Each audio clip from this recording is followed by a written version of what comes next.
welcome back to another episode of the Tetracast, RPG Site's weekly podcast. I'm your host, Brian Vitale. Joining me, we've got Mikhail Mednani. Hello. And Chao Min Wu. How's it going? And that's it. If you listen to this podcast weekly, you know that we kind of teed this up last week, that it's Summer Games Fest. We are recording this on Saturday morning. So to kind of give context for people listening in the future, the main stage show has appeared. That was last night. A few of the early presentations have been shown, but we haven't seen, and like Day of the Devs has occurred and a few of the other showcases, but not everything from Summer Game Fest, or at least this weekend, because we're recording this before like the Wholesome Direct, or I guess right after the Wholesome Direct. We haven't covered it yet. Xbox Showcase hasn't been done.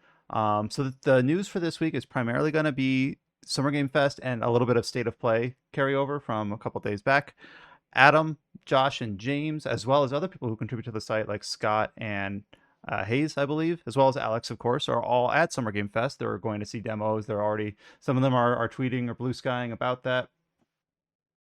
And it's just us to cover. So it'll be a little bit different of a flavor of podcast. So we're going to try to cover what we can.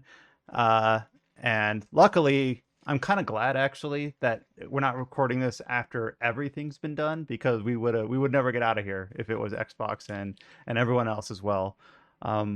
And also, just as a little bit of programming note, I tried to match the quality as best I could, but it might sound a little bit different because typically my recording is the backup and Adam's recording is the primary. So it's just a different person recording, different setup. I'm in a different room. So if it sounds a little bit different, that is why. We did some test recordings, so hopefully it sounds okay. And it'll be back to normal next week. So Mikhail, just to kind of ease the conversation in, like, what do you think of Summer Game Fest? At least like the main stage show that we saw yesterday.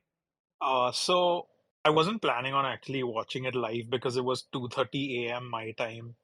And then there was Day of the Devs after that, which would have been like 4:30 a.m. onwards. But I decided to stay up and I volunteered to cover it like just randomly. So I was like, let me watch it live because this would be the first time I watched a Jeff Keighley thing live in many years. Usually I catch up because his stuff is always like at an odd time for me. It was pretty good, I thought. Like, I wasn't bothered by most of it. Usually, I just joke about half the trailers being a bathroom break or whatever, but this time it had a lot of stuff I liked. Uh, and I kind of liked the pacing as well because it gave me enough time to post about it because I think I did like 15 news stories for the thing. I don't remember how many I did. There have been like 2,000 stories in the last 2 weeks or the last week or whatever, but I thought it was pretty good. I knew some of the stuff which was going to happen through like quote unquote leaks or like hints and stuff, but I still thought like I was pretty satisfied with everything. And yeah, I was okay with it. What about you? I thought it was really good, and well, not really good. I thought it was just good, just regular good. Like, I don't tend to watch like the Game Awards or Summer Game Fest. I just don't like the presentation style. But I watched this one. I was like, me and my fiance were doing like a big house clean, and then I had a little 2 hour break that kind of lined up with Summer Game Fest. So I'm like, all right, I might as well just sit down and relax and watch this. And I don't know. I thought it was pretty good. I thought it had good, decent pacing. I thought it hit a couple things that were expected and a couple things that were surprises. And for our site, it felt like a good mix of, okay, this is really relevant to us, this is tangentially relevant to us, or this really isn't relevant to us, but it's still something that people can get excited about. What about you, Chow? I think it's actually like one of the best shows they had, in my opinion. Like, from a lot of shows that I've seen before, it's like, okay, they got nothing I want, and you just kind of skim through it. But this show, it literally has all the follow-ups to games that I love. I don't think there was much RPGs though, besides the big reveal, right? But Yeah, it started out slow, but I think by the end it peppered a handful in there, and by the end of it all, I think it was a decent balance. But it's like it started with like a huge big thing, which is like the remake of Code Veronica. That's actually one of my favorite Resident Evil games. I played it as a kid, and I love that game a lot, even though it's kind of have a pretty negative reception around the fan base. It came out between 3 and I'm not a Resident Evil person. It came out between 3 and 4, right? Or was it between 2 and 3? After 4. I mean, not after 4. After 3. Okay, after 3. Okay. So most people originally thought it would be the Resident Evil 4 of the day, but it's not.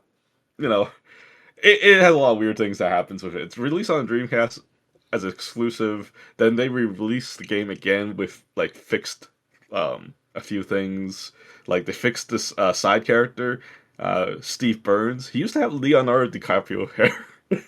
And people hated it, It and was the so '90s.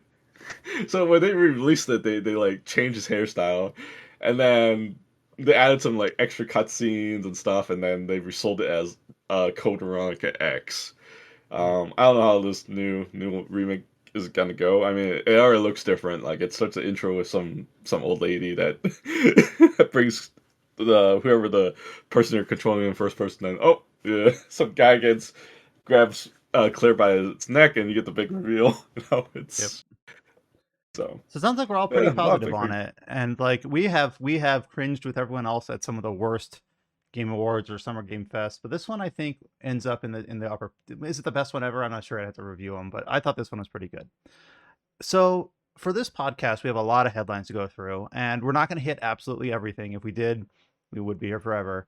We hit all the major highlights, and we're not doing it perfectly in chronological order, primarily because there was a handful of games that showed up both at the State of Play and at the Summer Game Fest. So to talk about it and then to pause and then to talk about it again would be a bit silly. So the we'll kind of go into an order that's like most impactful, biggest headline for our site, and then kind of descend from there with otherwise it'll be arbitrary, so we'll go from that. We won't have a typical games talk section this week because there is one game that Mikhail and I will talk about a little bit, but I don't think either of us have gotten very far, so we'll mention it in passing as we go to uh the article shoutouts. It's Gothic. The Gothic remake came out on the same day, and we both put some time into it, and I have some opinions on it, but I don't want that to be like what we start out with because it feels a little bit incongruous.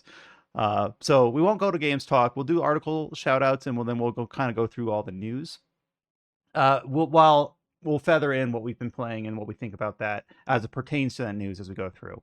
So to stop bearing the lead, the biggest headline, at least for our site's purview, not what I'm most interested in, but probably the best for this podcast, just to be candid about it, is of course the finale of the show, the capstone of the stage show, the reveal of the last part of the Final Fantasy VII remake project, and that is Final Fantasy VII Revelation. We got a new trailer as well as a little bit of insight from the stage show at the very end. It is going to be releasing in spring 2027, and it is a worldwide simultaneous release across all platforms. So that's PC, PlayStation, Xbox, and Switch 2. So there's a lot of places we could tackle this. Mikhail, you're probably responsible for 4 or 5 articles up on the site for this, and then talking about not only part 3 but Rebirth releasing on Switch this week.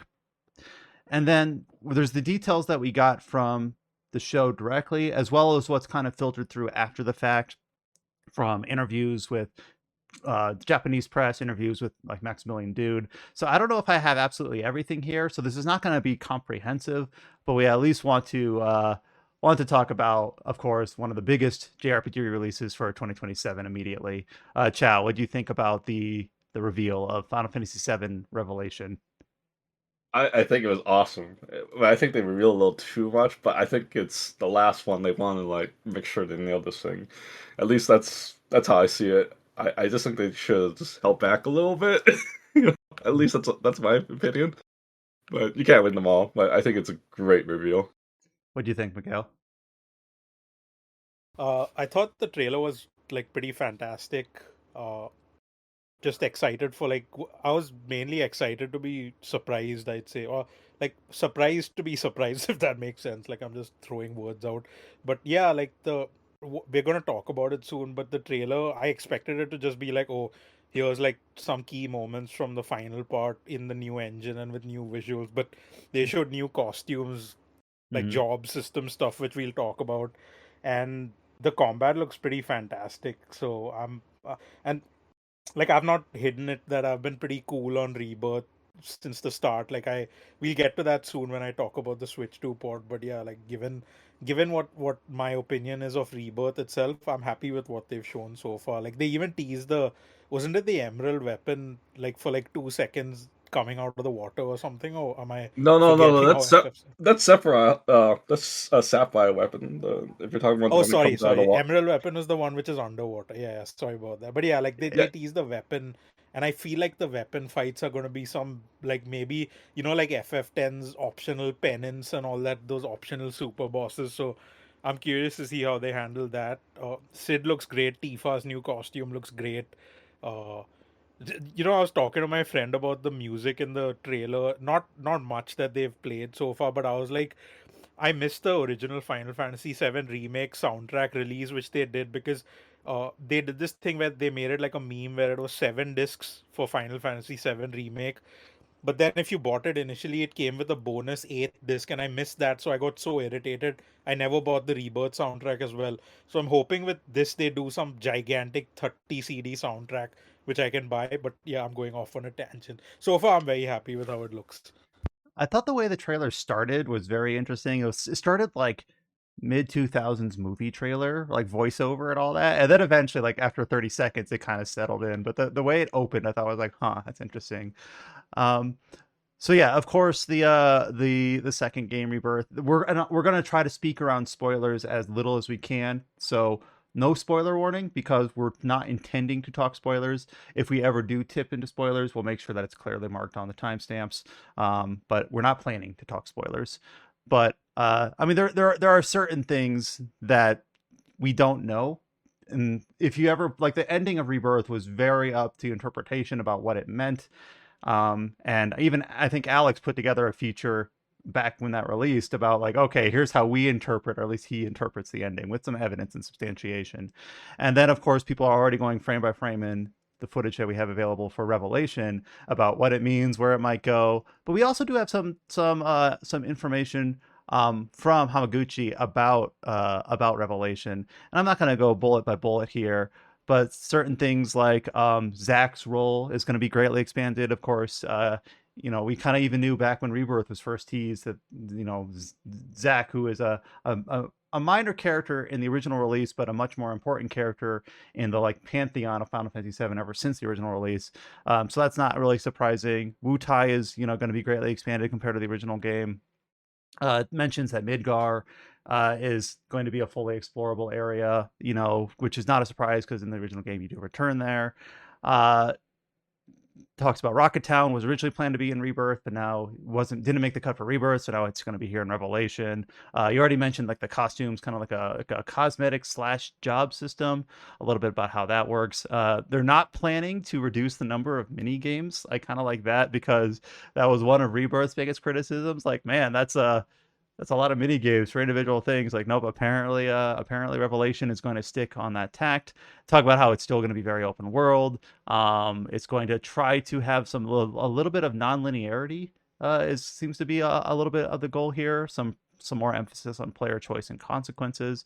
Hamaguchi even did say in an interview with Famiko Gamer JP that there's going to be some like consequence that not everyone will experience the same events. I don't know how much I believe that or how much to what extent that'll matter because that seems very antithetical to what Final Fantasy typically is. But maybe it'll be interesting to see if there's really some meat behind that.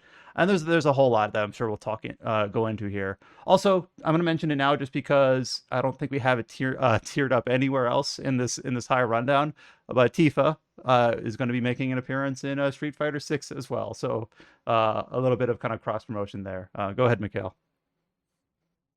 Yeah, so so yeah, you brought up the Tifa thing. I've seen some interesting response and reactions to that online, and like a good friend of mine who like is a huge Street Fighter fan is so angry about Tifa, not because he Angry. doesn't like Tifa, he loves Final Fantasy VII, but because they keep adding like newcomers or guests and not anyone from Street Fighter 3, so he's like really annoyed about that.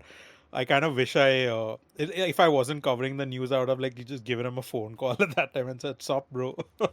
So yeah, that was funny. But yeah, you brought up Zach, and like if you want to buy Final Fantasy VII Remake and Rebirth right now on And by the way, PlayStation not and a Steam, you spoiler can. because he's so prominent on the key art. Like, yep, Zach is here. Like, Yeah, not a spoiler. yeah. So you can buy. They sell this thing called the Twin Pack, which has Remake and Rebirth together. I'm actually wondering whether they do a triple pack which also has Crisis Core, because Crisis Core is also on the same platforms except for like Switch 2, but you can play the Switch 1 version. And I kind of feel like you need to play Crisis Core.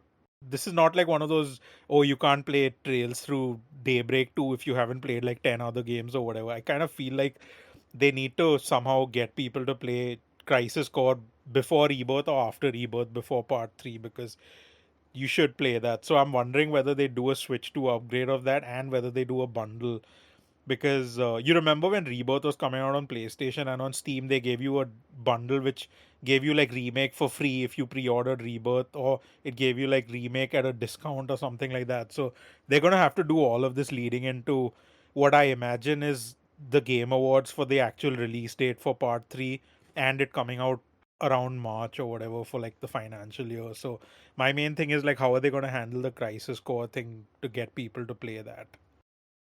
Yeah, I'm not sure. I think it's interesting because when Crisis Core Reunion was first announced, I thought they were going to go bigger with it than they were, because it was kind of coinciding with the remake trilogy, but it ended up being relatively like small scale for what it was. Like obviously it's an updated version of the game and did do a lot of neat things, but it felt like they kind of held back. Like it wasn't, they didn't add like a bunch of new story beats to it. They didn't like, they adjusted the gameplay in like some small but meaningful ways. But it still kind of sits as like a weird, like, oh yeah, Reunion's still there too. I suppose you should probably play that before this game so you can understand what's going on. Um, but yeah, it's really interesting to see that the simultaneous release.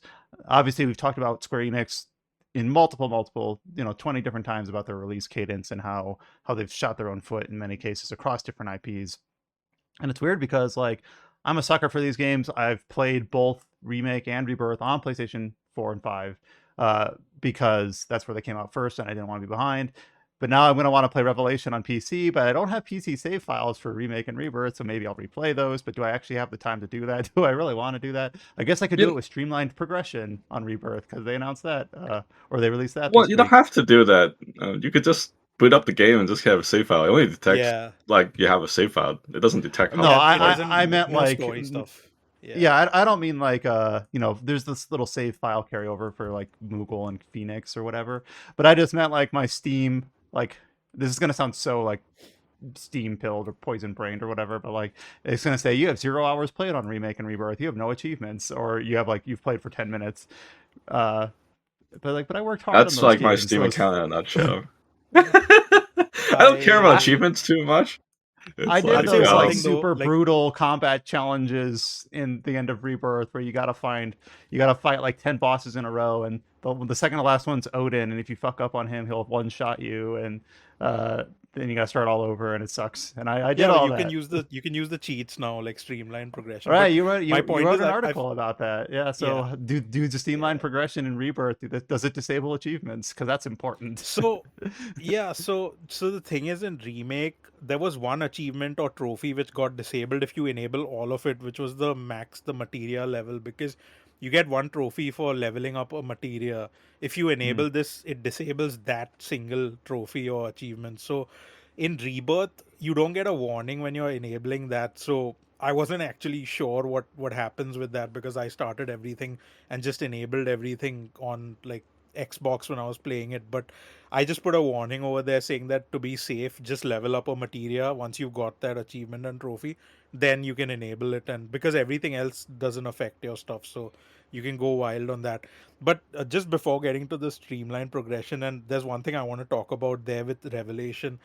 I've seen a lot of posts about, like it's coming to every platform. So like everyone's like, oh, I don't need to play it on PS5. I can play it on PC now. There's one thing which Square Enix has been getting worse over time with. Remake was a pretty shit port, bare bones, did not improve much post launch, just became acceptable when it came to Steam because they improved it a bit. Rebirth is dog shit on PC. Like you just cannot play it without stuttering. So I guess it depends on your tolerance for that. Because if they are going bigger with Revelation, with open world, what happens in Rebirth is, obviously you've played it. It has more open areas, a lot of different unique assets. Anytime a new asset loads in, you're gonna get hitching. In Remake, that wasn't such a problem because it was like kind of like a corridor closed game, except for like the marketplace. I forgot what it was called. Night Market. Like fake Walmart. Walmart. FF7 fan. Mm, Walmart, mm, yeah. After playing it like 10 times, so over mhm. there it wasn't so bad, but it was still there. You could brute force it because like the game was very light to run. Rebirth is very heavy to run, and this is a problem. And I don't have faith in Square Enix because even the Adventures of Elliot and the Dragon Quest remakes also have Unreal Engine stuttering on PC, and these are not heavy games. And the Rebirth stuttering problem is not something you can brute force. Like if James was here, his $10,000 PC cannot get rid of the stuttering. He can play it at like 3000 FPS if it supports that, but it's still gonna hitch. Kind of like the Elden Ring problem, but it's more pronounced in Rebirth. So they need to like do something to fix that, because the other issue with doing a simultaneous launch on all platforms is your launch is going to be, it's going to be coming in hot. Like whatever they do, you're going to be shipping on multiple platforms for the first time. This is not a case where, you know, like PlayStation, the patch, like the game arrives, if they find a quest bug they fix it. By the time it comes to PC, you have all the updates and all ready from the get-go. So that's another concern. But that's just like, you know, modern game releases always, like if you wait you get a better experience. But I just Yeah. do not have faith in Square Enix fixing the PC port stuttering, because they ship so many games which have that issue right now and none of them get fixed. So that's my big concern with the, and this is something which will affect Windows. It won't affect like Linux or Steam Deck as much, although that'll have its own issues with like just the game being heavy. But yeah, that's my concern with the day one PC release. Square Enix has not done a good job with their PC port. So yeah, you can play it over here. You don't need to like get your console or buy a new console. But at what cost, basically? Like, are you willing to tolerate that? Like when I played, uh, when I kept trying Elden Ring on PC, regardless of what I was doing, it just ran like shit. Like the Tree Sentinel became a slideshow, and I can't deal with that. Like I'd rather play with lower settings than deal with hitching. That's just how I am in games. So No, that that's makes my sense. concern with this. Yeah, that's my concern with Revelation. Like they have not done any like, you know, like Rebirth, when it came out, it had like a good Steam CCU, all things considered. Didn't sell as much as I hoped based on the numbers which, like, you know, Steam CCU Did estimates, we but ever get it was that like, 3 million threshold on no, Rebirth? I we didn't. remember that was like our white whale. Like, did Rebirth ever hit 3 million? We didn't get Yeah, any sales numbers for Rebirth at all. And like my speculation on why that's happened is they were waiting for the Switch to an Xbox version, and what they'll do, this is again maybe soon. speculation on Yeah, my part. What they might do is, so Rebirth, like let's assume Rebirth sold 3 million on PS5, okay? Maybe they didn't want to say it for whatever reason, because they didn't want it to look like a big drop from Remake, which it obviously had. What I think they're gonna do now is they're gonna just announce that the Final Fantasy VII Remake series has crossed like 10 million sales across all platforms, because that's like a good way to like hide your actual sales and just make it look like a big number. This is just what I my speculation with how they will announce it, because they've not announced Rebirth. They didn't announce Rebirth sales when it came to PS5. They didn't announce Rebirth sales when it came to PC. You had these analysts and like, you know, the people who report on predictions charts and and all saying, yeah, I think yeah. yeah, you had all that pointless stuff like, you know, like, oh, Rebirth was like number 5, like in the top 5 NPD when it came to PC, but like that doesn't tell us any number. Like that's just a meaningless stat. And now like I think we're going to have even less useful data on that front, because like you know, like Adam posts about the NPD or Circana like charts whenever they get announced in our staff chat, and we discuss it here and there. I don't know if you did, you pay attention to the recent ones which we had? Not really. I mean, it's one of those Okay, things so where the obviously reason I I, hope. Go ahead, and then I'll go. no, the reason I bring it up is not for like what the charts were, but the fact that now Circana is going to use estimates combined with the actual data they have, and this was like one of the few like remaining bastions of giving you actual chart positions based on hard data. So now if you have estimates like quote unquote polluting that, like it, that chart becomes less useful to me. Like I already have access to tons of estimates from like, you know, Game Discover Co, which are based on actual like good results. Like I've seen their data, and I'm confident in believing that for most games on PC. But now if you have like Circana putting estimates in the thing, it's just annoying that there's like, when you have this gray area. People just speculate stuff, and it's just annoying to deal with. So I don't know what's going to happen with Rebirth or Remake series sales numbers, but I feel like it's just going to get a combined thing that, oh, the whole series has crossed 10 million across all platforms, which some people will celebrate. I don't know if it's good or bad for Square Enix. It's not a useful stat to me, but it's better than having uh, Final Fantasy VII Remake has crossed 20 million players because it's been in PlayStation Plus and all that useless stuff. But yeah, this was like a off tangent on the PC port and of what I think of the sales and all that. But yeah, like it's launching simultaneously. Very happy to see that. No more annoying discourse, hopefully, except for the usual FF7 discourse which happens. But yeah, it's coming to everything day one. I don't know how that's going to affect my work at that point, because so far I've been like dealing with, oh, I've played Rebirth for like X amount of time on PS5. Now I can test the PC port and I have my PS5 context. Now I've played those two and I can play this the Switch 2 and Xbox versions, but now it's going to be like a brand new game on everything at once. So that's going to be interesting. That'll be a fun launch week for you. But over time, Yeah. it's whenever we go back to like the early 2020s or like mid 2010s, and we have to see like multiple news posts across the year about this version launched, and then this version was announced, and then this version launched. Like you end up having like 7 or 8 news posts just talking about launch dates for different platforms. Like, all right, at least we're gonna avoid that. But back just to like what the game is, framing itself as, and I don't want to be like people have different opinions on the whispers, the story deviations. What does the context of remake means?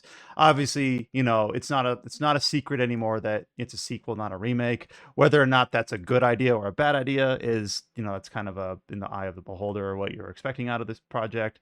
But at the very end of I don't know at the very end, but near the very end of the trailer, it shows the whispers there, and then in the interviews they talk about how if you go to Midgar, you might see some characters that are related to Deep Ground, which is obviously was added only after the original release. So very clearly going to have some sort of extended universe, for lack of a better term, implications in terms of which characters will appear, what the story will mean, how it might tie into the original story, etc., and all that stuff. So very clearly they haven't shied away from that, which to me, when Remake was first played, I didn't like the whispers at all, and I'm still not a fan of them, but I appreciate that Square Enix has a vision and that they're going to like execute to completion, regardless of how I felt, because they're making the game for a specific purpose in mind and a specific audience, and it's okay if I'm not totally jiving with that. So I'm trying to keep an open mind, but I'm interested to see like to what extent because I really didn't like how they executed at the end of Rebirth.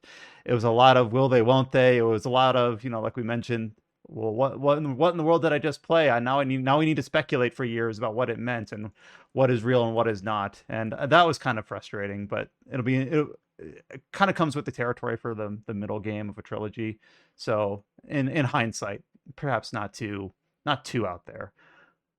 I'm looking at the other features that we have up on the site. We talked about, of course, Remake. We talked about Rebirth, streamlined progression. I do want to give this a quick shout out before we move past it. With the release on Switch 2, Cullen Black, our Switch expert, put together a little feature about having first played Rebirth on that platform. So we have kind of a Cullen feature for the Switch 2 version of that game up on the site. We kind of talked in passing about you kind of doing a quick little test about the streamlined progression when it relates to how it works and if it affects trophies and achievements. And then you have your kind of your big overall comparison between now that Rebirth's on every platform, how it runs on Steam Deck versus PS5 Pro versus PC. Making sure I'm not missing anything. So I guess So Chow this or one make. thing about the Go ahead. streamlined Yeah. progression, I'm actually, so because the game launched on Switch 2 and Xbox platforms with streamlined progression for both Remake and Rebirth, and they were patched into PS5 and PC at the same time. Do we think they're gonna like have those day one for Revelation? Because you would not expect these things for like a brand new game, but then you've now conditioned your Switch 2 is not going to be a small audience for this. Like Xbox, you can say whatever, but you have two full platforms that some people might be used to playing these games with those features from the get go. So, do we think they're going to be in Revelation from day one? Because it's I not just say no. streamlined progression, it's also a head start thing, which basically starts you out at like level 50 or level 65 or something like that. So I just wonder how they're going to deal with that, because there are going to be people who've like enabled some stuff, like, if you just want to do max damage, or if you just want to not worry about money, you have those options. But if you take them away, people who use them will be like, oh, should I wait for this to come? So I'm leaning towards them being there, but not having everything enabled. I think they can't afford to not have them. What do you think? I say no. I think that just for people that trying to catch people up to the latest game fast, and they probably assume that people already played it already. But I would just say no. There's an easy mode in the game for a reason. It's like just turn on easy I know, mode. but You don't still, need the head start. it's still progression saved me a shitload of time, because when I was playing on, like, first of all, doing the Rebirth prologue tutorial where you have to like do the slow crawling on the floor as Cloud, I just wanted to break something. I had to do that like 6 times. Piece of shit tutorial. Like, doing it on PS5 and Steam Deck whenever those ports came out was fine. Like, I was like, yep, I like the opening. But I'm going to do that like 5 and 6 times again. Not fun. So yeah, like, Well, having that's a just being very able to specific skip use stuff, like, case to you But yeah. that's having. a use case, Of right? course. I know. I'm just saying that, like, for it's just used, like, having these features just saves time, and the fact that they are already there for people who've probably not played these games before. Like, you can't assume everyone who's playing Rebirth and Remake on Switch 2 has played it before. There's going to be a huge chunk of people who've never played it. So, like, you have difficulty options with granular control already. So I feel like they're going to have to keep them in some form. uh I put my money on no because it's not I a I feature agree with that you. I agree with you, but I just think that they've sort of pushed themselves into a corner with how they've handled this release. Like, getting them in to catch up it Eh, makes sense, but we'll see how that goes. But yeah, like, I kind of think there's that's one just thing like I want to just not talk even an about. interesting topic. Yeah, Is my is yeah, my opinion. It's like whatever. yeah. yeah, Just I don't Cullen's really thing. care about it really. Yeah, It's like the catch up. just yeah, just this thing on Cullen's thing. When I was looking at when I was giving his thing a read before we published it, he mentioned how Rebirth on Switch 2 feels like the PS4 port we never got. I was just laughing at, imagine if we had put that as the headline of the article. He'd have people like with pitchforks outside his door or whatever. So yeah, that was I mean, pretty it's not funny. wrong. I did get to play It's not Rebirth on Switch too. It was like there okay. was a spare code, and I did get to play it, and it's it's fine. I mean, I think it's the best experience you can get for a portable. I think that's if you don't have a Steam Deck, especially how expensive So it the is. thing about that is the way they, like, since Brian brought up my comparison, I'll just quickly touch on a few things over there. Just for some context, Rebirth launched on PlayStation 5. There was no PS5 Pro at that time. It had a quality mode and it had one performance mode. The quality mode was pretty good. Rebirth itself has some tech issues which I've covered. Like, this is a kind of a different article I've done because I had to give a lot of context based on the platform launches. Rebirth is a massive, like, ambitious game, huge scope, but it has a lot of like low quality assets in the open world, bad lighting issues. Some of the textures look straight out of a Pokemon game or whatever, and I'm not exaggerating. It still has a shitload of unique assets which look amazing, but it's an inconsistent visual experience. The performance mode on PS5 at launch was like awful. I couldn't deal with that at all. And I've played like 100 plus hours of Witcher on Switch in handheld. So, like, this bothered me that, like, more than that. Uh, After that, they patched it into like tweak the performance mode where they gave you like a performance smooth or performance sharp option. I still don't think either of them is any good, but they did something over there. They brought it to PC. Spoken about the stuttering issue already, but the PC version had DLSS support, which erased the poor upscaling issues which the PlayStation 5 version had. PlayStation 5 uses TAA, not great for this kind of game. PC version DLSS fixed the visuals as far as I was concerned. And yeah, that's what it was. When they brought it to Xbox and Switch 2 has DLSS support. Switch 2 ends up looking pretty decent, all things considered. But they had to cut down a lot of geometry, objects in the environment, NPCs, foliage. Like, the chocobo thing where you're like doing the quote unquote stealth to go behind a chocobo. There's like no grass in the Switch 2 version because they had to cut down that much. So there are issues like that. Like, when you're running around calm, uh, I landed in front of a shopkeeper and I pressed X to interact, or like A on the Switch 2 controller. I had to wait like 10 seconds for the shopkeeper to actually load because the pop-in was that bad. Like it was just stuck loading the texture for the character. So you have issues like that. Xbox Series X, kind of similar to base PS5, where you have the ugly performance mode, but the quality mode is good. There's one issue though. They released a demo on Xbox and Switch 2 like a month ago or a few weeks before launch. The Switch 2 version improved performance quite a bit since the demo, although they did cut down on like NPCs more. So I think it's a good compromise, and they've delivered a solid version. It was like good enough where I was willing to buy it just to support the release or whatever. The Xbox version unfortunately did not get any performance improvement, so it runs worse than the PS5 version. This brings us to like the PS5 Pro version, which according to me is the only version which is acceptable at 60 FPS because the upscaling is really good and there's no stuttering. So if you value that and you have a PS5 Pro and a PC, I'd recommend playing this on PS5 Pro. But do read the article. I've given a lot of context. I've done a lot of testing. I had to like retest stuff because the day the Streamline Progression update went live, they added FSR support to PC. So it's not just DLSS and TA and TAU. It actually has FSR, which helps quite a bit for Steam Deck and other handhelds. But yeah, TLDR, according to me, the best version to play on TV is PS5 Pro. The best handheld or like the acceptable handheld version is Switch 2. So yeah, give that Cool. a read. And then outside of tech stuff, um, just making sure I hit up all of the other things that have come out since the original reveal. You know, it's been less than 24 hours. They talk about how they're reworking the affinity system. I thought the affinity system in Rebirth was fine, but I'm still interested in seeing what they'll do there. Let's see here. Oh, a couple voice acting changes. I guess in Japan, Reno will have a different Seiyu, and then in the U.S., they for reasons that are not 100% clear, Tyler, I'm gonna mess up his last name, Hawklin, who is the voice of Sephiroth, was not available for reasons that we don't know the specifics to. So in Revelation, Sephiroth will have a new voice, and it's Travis Willingham of like Critical Role, like CEO and fame. So I don't know if that's a good fit, but it feels like it's not like a replacement, just I mean, it is a replacement in execution, but out of scheduling or being able to get not able to get Tyler in the room. So interesting. We'll see Tyler how. has to play Superman back then, but that Superman show's over, so I thought maybe he would be free. So I I mean, don't know. sometimes voice performances do take like.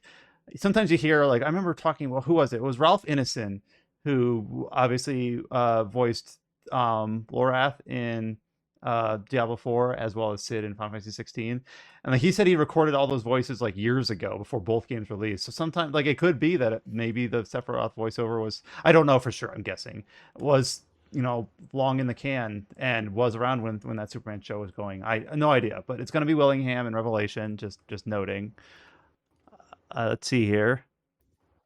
Turks will have more focus and development. You'll have the high wind from the beginning. The wear system's interesting. Obviously, this first showed up in the trailer. I believe it was Tifa in a different outfit's the first one that it shows, but it's gonna have like some sort of like job light system. And as we speak into the microphone, I'm sure other details have proliferated out since that was shown. So maybe we'll be able to go into more detail once those get kind of solidified about exactly how that will work. But it's going to be available early in the game, so it's not like a late game cosmetic thing. Let's see. I think it I kind of am happy covers they all the aren't key details. Good. I am happy they aren't toning down on the mini games. Even as someone who's joked about Rebirth, like some parts being mini game simulator, I like it when a director and producer just execute your vision regardless of what happens. I don't want focus tested shit. Except for like, I will say one thing though. I hope they don't have those stupid shimmy between those rocks, like like the Yep. quote unquote AAA loading hiding nonsense. Like you're making these games for like SSD systems now. Rebirth was a PS5 gen game. You don't need to put that stuff in. So yeah, like besides that, I'm happy that they aren't toning down. Do whatever, go wild. Like we've been with this journey for like what, since when was the E3 of Dreams? Was it like 2013 or 2014 or something? 2015, think. Okay, so 2015 was the one which had Last Guardian, Shenmue 3, and it had this. Like, we've been there since that, like Hashimoto-san said, please be excited, and he dropped FF7 PC port on PS4. Like, we've Well, I been think there that since was. then. Oh man, it's. I feel like this is all super Yeah, recent history, but it was 10 years ago. I think that was the year prior, yeah, it's 2014. been like so long. So like, I just do whatever, man. Go wild. Like, I'm here to see what happens, Well, I remember regardless of if Josh, it's good or bad. our reviewer on Rebirth, was he thought it kind of felt like almost like an homage to PlayStation 1, PlayStation 2 area RPGs, just to have that so many mini games in there. It felt like almost like an exercise in excess. Like, sure, we can program and design and execute all these mini games. Why not? Who's going to stop us? So it is like it's an interesting thing to have as like a vision of your game, but it's also kind of charming in a way. And in Rebirth, none of the mini games, if you wanted achievements and stuff, sure, but none of the mini games you didn't really have to engage with them if you didn't want to. So hopefully they hit a same balance with Revelation. But I enjoyed like actually trying to maximize. For whatever reason, speaking a few years removed, the one that I struggled with the most that I really had to like lock in was like the Cactar hitting mini game with the different characters. Doing that with Yuffie for whatever reason, I really struggled with. So that was the mini game where I was like pulling my hair out, like That's weird. I thought you would like, struggle more with Aerith one because Aerith was kind of slow in combat. So I thought yeah, Eros I was think the also Cactua difficult. one, Yeah. the Cactua one, you can use the streamline progression because there's an option which does max damage in mini games. So I think that would Mikhail with help his over streamline. there. There was no streamline progression when we were there back in I'll the just know day. as Michaela is a cheater. That's all. Yeah. Never play any game legit. And of course, Yeah. the Even one of when I beat the him, he said that I lost. Even that's In what, Under Night 2? and we have a well, lot then of you other gotta news. challenge me. We have a lot of other news to get through, so I think we'll have to. We will be, of course, discussing Final Fantasy Revelation, Fantasy VII Revelation, from now until its release, and not too long. Like we said, spring 2027, so less than a year away. Could be as little as like 8 months away, depending on how you define spring.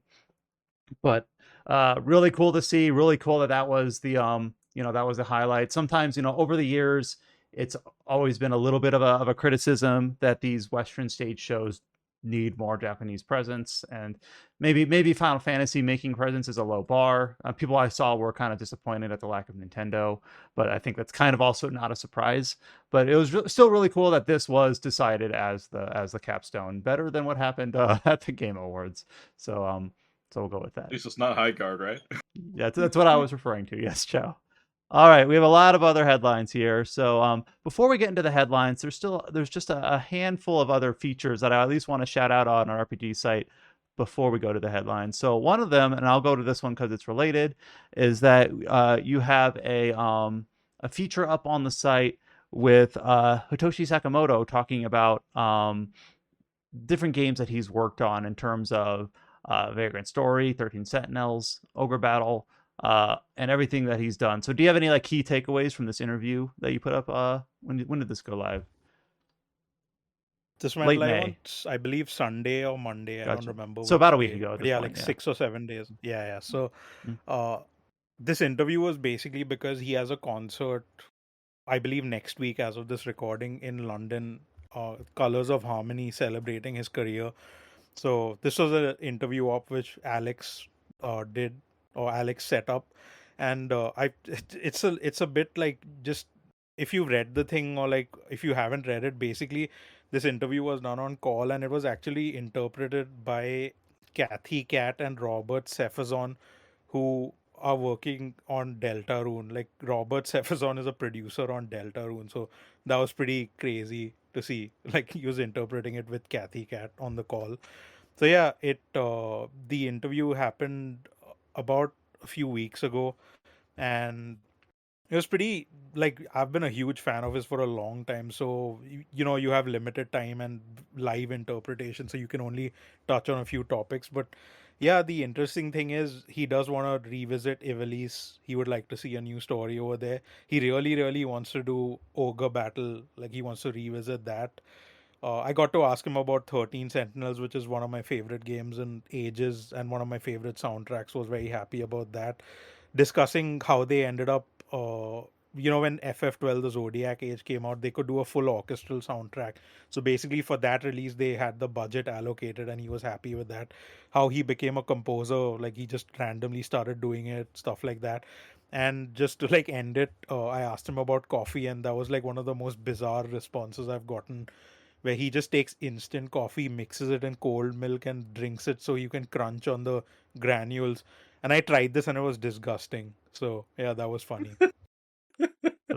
People, Yeah, read the people can interviews. like It's what they not like. not as long as, yeah, it's not as long as my like other interviews, like the Super Giant one was like 10,000 words or something. But yeah, I think it's worth reading if you're a fan of like Final Fantasy 12 tactics, the Ivalice stuff, or even Vanillaware, because like he's done so much stuff. Like I also asked him about shmups, like shoot 'em ups, because he used to play that when he was younger, and he was just talking about how when you play shmups, you get into this like zen-like state where the time moves slow, and he's like, I use that same logic when I'm composing music and stuff. So yeah, give it a read. Very happy with how that turned out. Uh, I think like I don't like, I never do this, don't like tooting my own horn, but like I'm very just super happy with some of the interviews recent times and last year. So like I hope to keep doing more of them. Another feature I'll shout out, though, he'll be able to speak to it more next week when he's returned. But we talked a little bit about, James and others playing Ace Combat over the last couple weeks. And we got the announcement of Ace Combat 8 Wings of Thieves. This wasn't at Summer Game Fest. This was at the State of Play, right? And James put together like an op-ed, branching path, so not something that we explicitly know is not really in the RPG space, about his preview on hand opportunity with Ace Combat 8. So I'll kind of leave it at that for now because I am not an Ace Combat person and I want James to be able to speak to it next week. But just saying that it is live on the site. So if you follow us, if you're in the intersection of you follow RPG site, you listen to this podcast, and you like Ace Combat, and you're looking forward to Ace Combat 8, if you're at the intersection of that Venn diagram, then we have an article up on the site from James for you about that.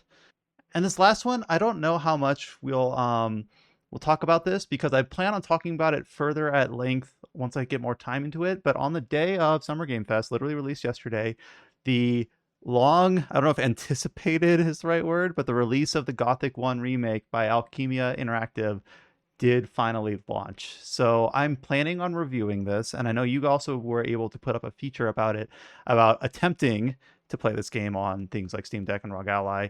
But the review code was really late, and I didn't want to like completely kill myself to hit an embargo for an arbitrary reason. So I'm going to take my time and play through the game and write up a full review and then talk about it at length. But I know I've put a couple of hours in, and you put a little bit more time into it, and I do want to talk about it just in passing, just to kind of introduce it. So I don't want to and obviously this also kind of comes second to all of the big news from the Summer Game Fest, so I don't want to distract from that too much. So I'm a little bit of a liar. Like I did not play Gothic in 2001. I'm not an old head in that sense. I only played it back in April. But when I played this, I don't know what I was expecting because the demo that they had last year or the year before was not received well. The reviews for Gothic 1 Remake from those that did get out reviews were not great. So I was like, oh man, maybe this really isn't that good. And I'm not far enough in to tell you whether it's good or not, but it is surprisingly faithful. Like having just played Gothic in April, I'm playing this and I'm like, oh wow, they laid out this map the same. Oh wow, the NPCs are in the similar location. Oh, these quests, I remember these quests. Oh, these enemies, I remember them being, a bastard, and I should avoid them. And it felt like returning home in a way. Now again, returning home from something I played 2 months ago, not 20 years ago. So I don't know what it feels like to be returning to Gothic from those that originally played it when it originally released. But that is my immediate takeaway right away, is that it feels like an RPG, for better or for worse, from the early 2000s. What do you think, Mick? So I had not played it back then as well because 2001 was this weird time in my life with gaming where my PlayStation 1 was given away because I was playing it too much, and I used to play a lot of wrestling games back then, not RPGs, funnily enough. So this was like the time when I believe I had a laptop and I was just interested in GTA. So I had not even heard of Gothic until actually it came to Switch, because I was like, THQ Nordic announced Gothic. I was like, what the hell is this or whatever. So I ended up playing it when it came to Switch. It was very interesting, difficult, like very, very difficult. And the remake so far feels pretty faithful to that. Like it just feels like like how Oblivion Remastered is just Oblivion, but in Unreal Engine 5. Gothic 1 remake kind of feels like that, but also in the bad ways because it like runs like shit on PC handhelds. But I don't know, the voice acting, the dialogue options, everything just feels like what I remember of playing Gothic Classic on Switch, except it controls a bit better. It's still very challenging, like these random birds with no wings or whatever are killing me and stuff.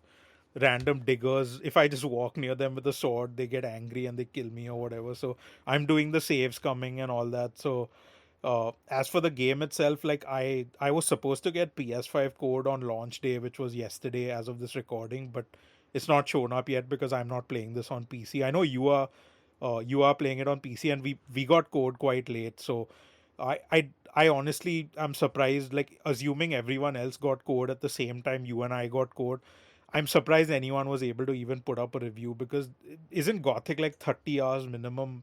About, Like yeah. Well, that's what it's the the sort of game that, depending on how much you like it, you can really you can speed run it if you know exactly where to go, or you can take your time and take 100 hours. But average here, actually, let me look at my Gothic 1 playtime where I kind of did everything.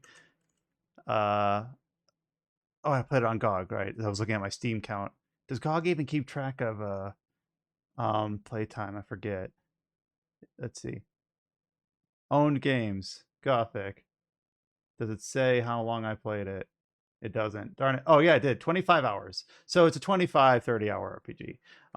Yeah. So I guess if you know Life Date, you could probably do it. But yeah, speaking about yeah the that dialogue and the voice acting, like what I mean when I say it feels like an early 2000s RPG is that if you're playing this game, either A, you've played Gothic 1 before, or B, you are smart enough and cognizant enough to know and understand that this is a very faithful remake of an early 2000s RPG and you're expecting that going in, I think you'll be fine with it. However, if you're like, "Oh, Gothic, that's an interesting RPG series that I've heard it talked about on the Tetracast. Maybe I should try it."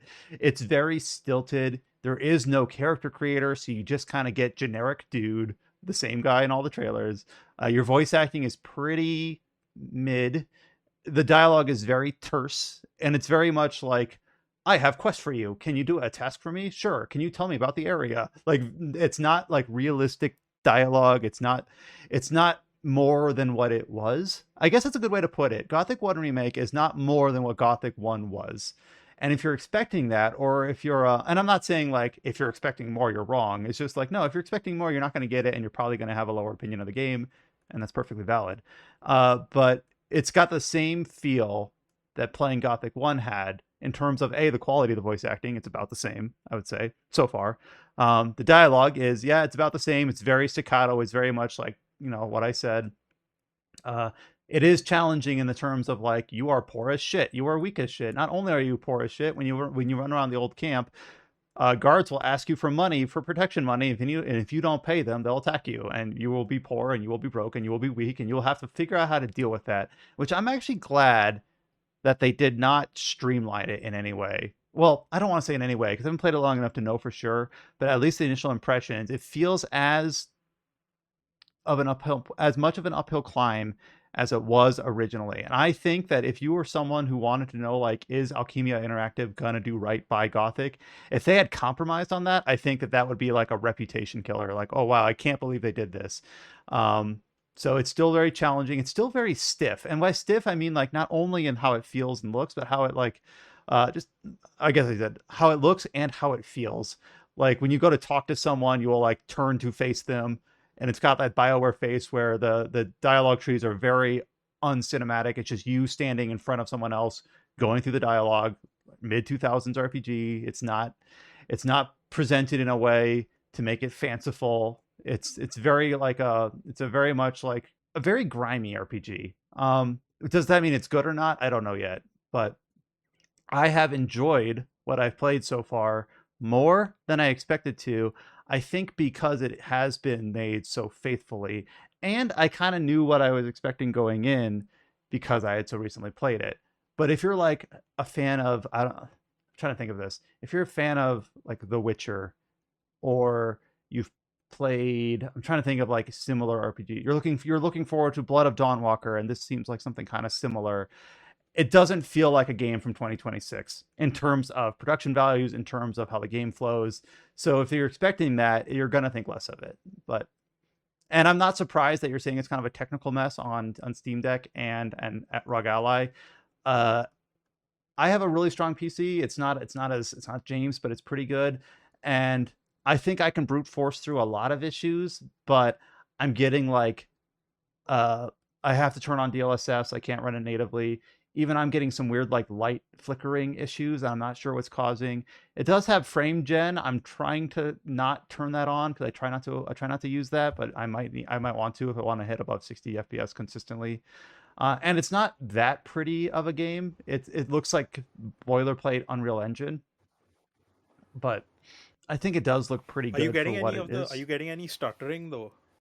A little Like bit, not hitching or as bad whatever? as Yeah. as Okay. Elden Ring, but yes. Okay. Also, one thing about just the gameplay that's kind of interesting, that's kind of been frustrating, is it's hard to see when you have an item that you can interact with.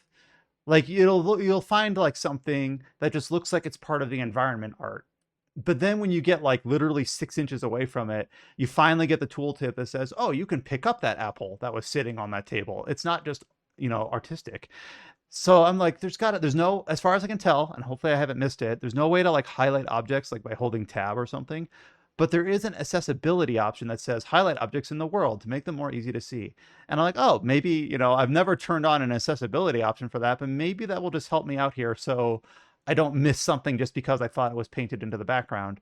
But it only highlights the object when you're close enough to interact with it anyway. So if I'm standing 2 feet away from a bush that has berries on it, I can't see it. Or like I can see it, but I don't know unless I've committed it to memory what exactly it looks like that I can pick that up and it's useful. Unless I get like right on top of it and then the little tooltip shows up and then it says, "Oh, you can pick this up," which is what that means is that I'm going like around people's houses, like standing on tables, trying to see like, can I pick up anything, or is there anything here I can actually use, or is it all just artistic? So I hope they kind of tweak that. Small tweak, just show that little pickup tooltip about 50% further out would be nice. But I guess here's my last like initial thought on Gothic 1 so far. Again, I'm only like 4 hours in, so enough to really get a feel for it, but I'm still like putzing around the old camp, for instance. Is that this game to me seems faithful enough that I do think I might regret these words, but I do think that you could, if you wanted to experience Gothic and you hadn't played the original, I think you could play this as a substitute. Is it going to be identical? And are there big changes in the back part of the game? I don't know yet. So the original game, it starts out very open in chapter 1 and then really kind of funnels at the end of the game due to development costs, or I'm not sure exactly what. So maybe there's significant departures at the end of Gothic, and I haven't read other reviews that's going to make me regret that I said that. But at least putzing around the old camp in the early parts of the game, it feels like, yeah, this is the Gothic I remember. It feels like a suitable, faithful replacement with the same flaws that the original game had. So there you go. I guess I'll talk more at length in a future episode to see if I stand by those words or not. Just one quick thing before we move on. I just skimmed through some other reviews and impressions. Apparently, the game is capped at 30 FPS on console, including PS5 Pro, which is kind of hilarious based on how it looks. So yeah, but they Yeah, they okay, they it's did not a put out a Steam well-performing blog game. post. Yeah. Yeah, they did put out a Steam blog post about improving some save deletion issues, some crashes, and I did have this. I don't know if you had this issue or not, but I had this thing where like I had to play on the low preset because on Steam Deck because you cannot play it otherwise, and the shadows just are like blocky and they kept flickering and disappearing. But the ROG Ally can actually run this at with decent-ish visuals, all things considered, but the hitching is just too bad. So like I gave up on that. It does like based on what I've played of this and based on what I've played of Gothic Classic, the opening 5 hours I'd say feel pretty faithful. It feels like Oblivion remastered, like you're playing the old game with new visuals for better or worse. So if you did want that. I will just give one shout out to the soundtrack. I think the soundtrack is fantastic in Oh, the yeah, it is remake. good. Yeah, So the even the yeah. sound in the camp and the sound outside the camp, it's really good. I don't have the soundtrack for Gothic memorized to put them side by side to see like if it's just a re-rendition of what was there. I don't know, but what's in Gothic 1 Remake is good so far. I agree. All right, with that, we're an hour in. We've talked about Final Fantasy and we've talked about some other shout outs. Time to go into the rest of the news rundown. So we'll put a big bold statement here on this part of the timeline for timestamps. So for everything else that was announced this week, here we go. In no particular order.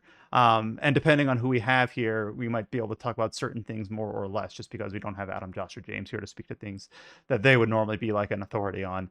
But to start out, and again, in no particular order, we got the announcement of we were expecting this to be announced at some point. It's not. It seems like a pretty good timing for this.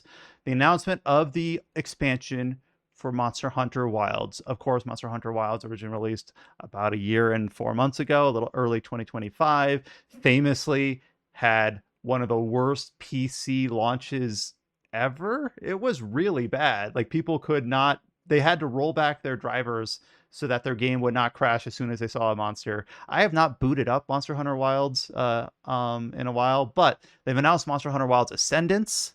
It's going to be coming out in 2027. It's going to take the story of Monster Hunter Wilds to like Sky Islands. It's going to be the return of Master Rank. It's going to be the return of Elder Dragons. We got, of course, a launch trailer for this game, and also the team at Capcom has announced alongside that Monster Hunter Wilds is also in work in dev for Switch 2, which is a cool surprise that I don't know if we expected. So, any thoughts on the Monster Hunter Wilds Ascendance announcement? Yeah. So I before the Ascendance, I'll just quickly go over the Switch 2 thing. So when they pushed out some updates a few months ago, data miners found references to Switch 2 and NS2 stuff. At the time, I didn't believe it because like the game on PC was so poorly optimized. Like, there's like a misconception that the game quote unquote runs like shit on console. The thing is, it does not run like shit on console. It's actually the best performing Monster Hunter game on any like the console it launched on. I think people have forgotten how bad World on PS4 was and how Rise was on Switch. Like they ran like shit compared to this. Like I was there from pre-release. So yeah, the thing is Monster Hunter Wilds is a very, very heavy game. They've been this was one of those infamous games that had a optimization roadmap. Like you have early access. Like it was embarrassing for Capcom to do this for like one of the most important platforms or like the platform they consider the most important. So on Switch 2, people found like data mine, they found assets pointing to local wireless multiplayer. They found even like some of the default settings which the Switch 2 would use for like DLSS and stuff or something. So I kind of expected it at some point. I just thought it would be in a Nintendo Direct, but they kind of announced this weirdly. Summer Game Fest had the Ascendance trailer, and they just tweeted out and they sent in the press release like a subtitle. Oh, it's also in the works for Switch 2, like the base game. So Mm. we'll see how that goes. I don't expect much from it based on how like Resident Evil 9 and Pragmata, the downgrade compared to the PS5 version and having like 300 hours in Wilds on all platforms, I don't expect much, but I'm looking forward to be surprised. As for Ascendance, they seem to be doing everything right in terms of addressing player feedback. They brought Elder Dragons back. They showed Kushala Daura. I hate Kushala Daura, so like Mhm. show someone better. Everyone They does. teased Lao Shan Lung. They team Lao Shan Lung or Long, however you pronounce that. The annoying siege monster from like the 3DS Monster Hunter 4U, but or was it in GU also? I've forgotten. Like, This I is think where we my need memory is James. really I've only bad. Like played I since have, World. yeah, Yeah.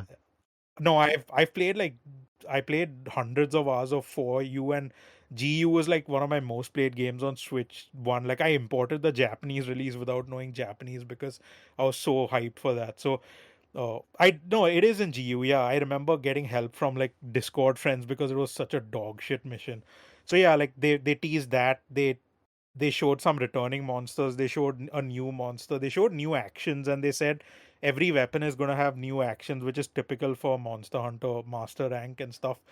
I'm a bit concerned about them saying 2027. Like you have to assume Capcom is gonna like shit it out whatever happens before March because they need to have a big thing for their financial year end.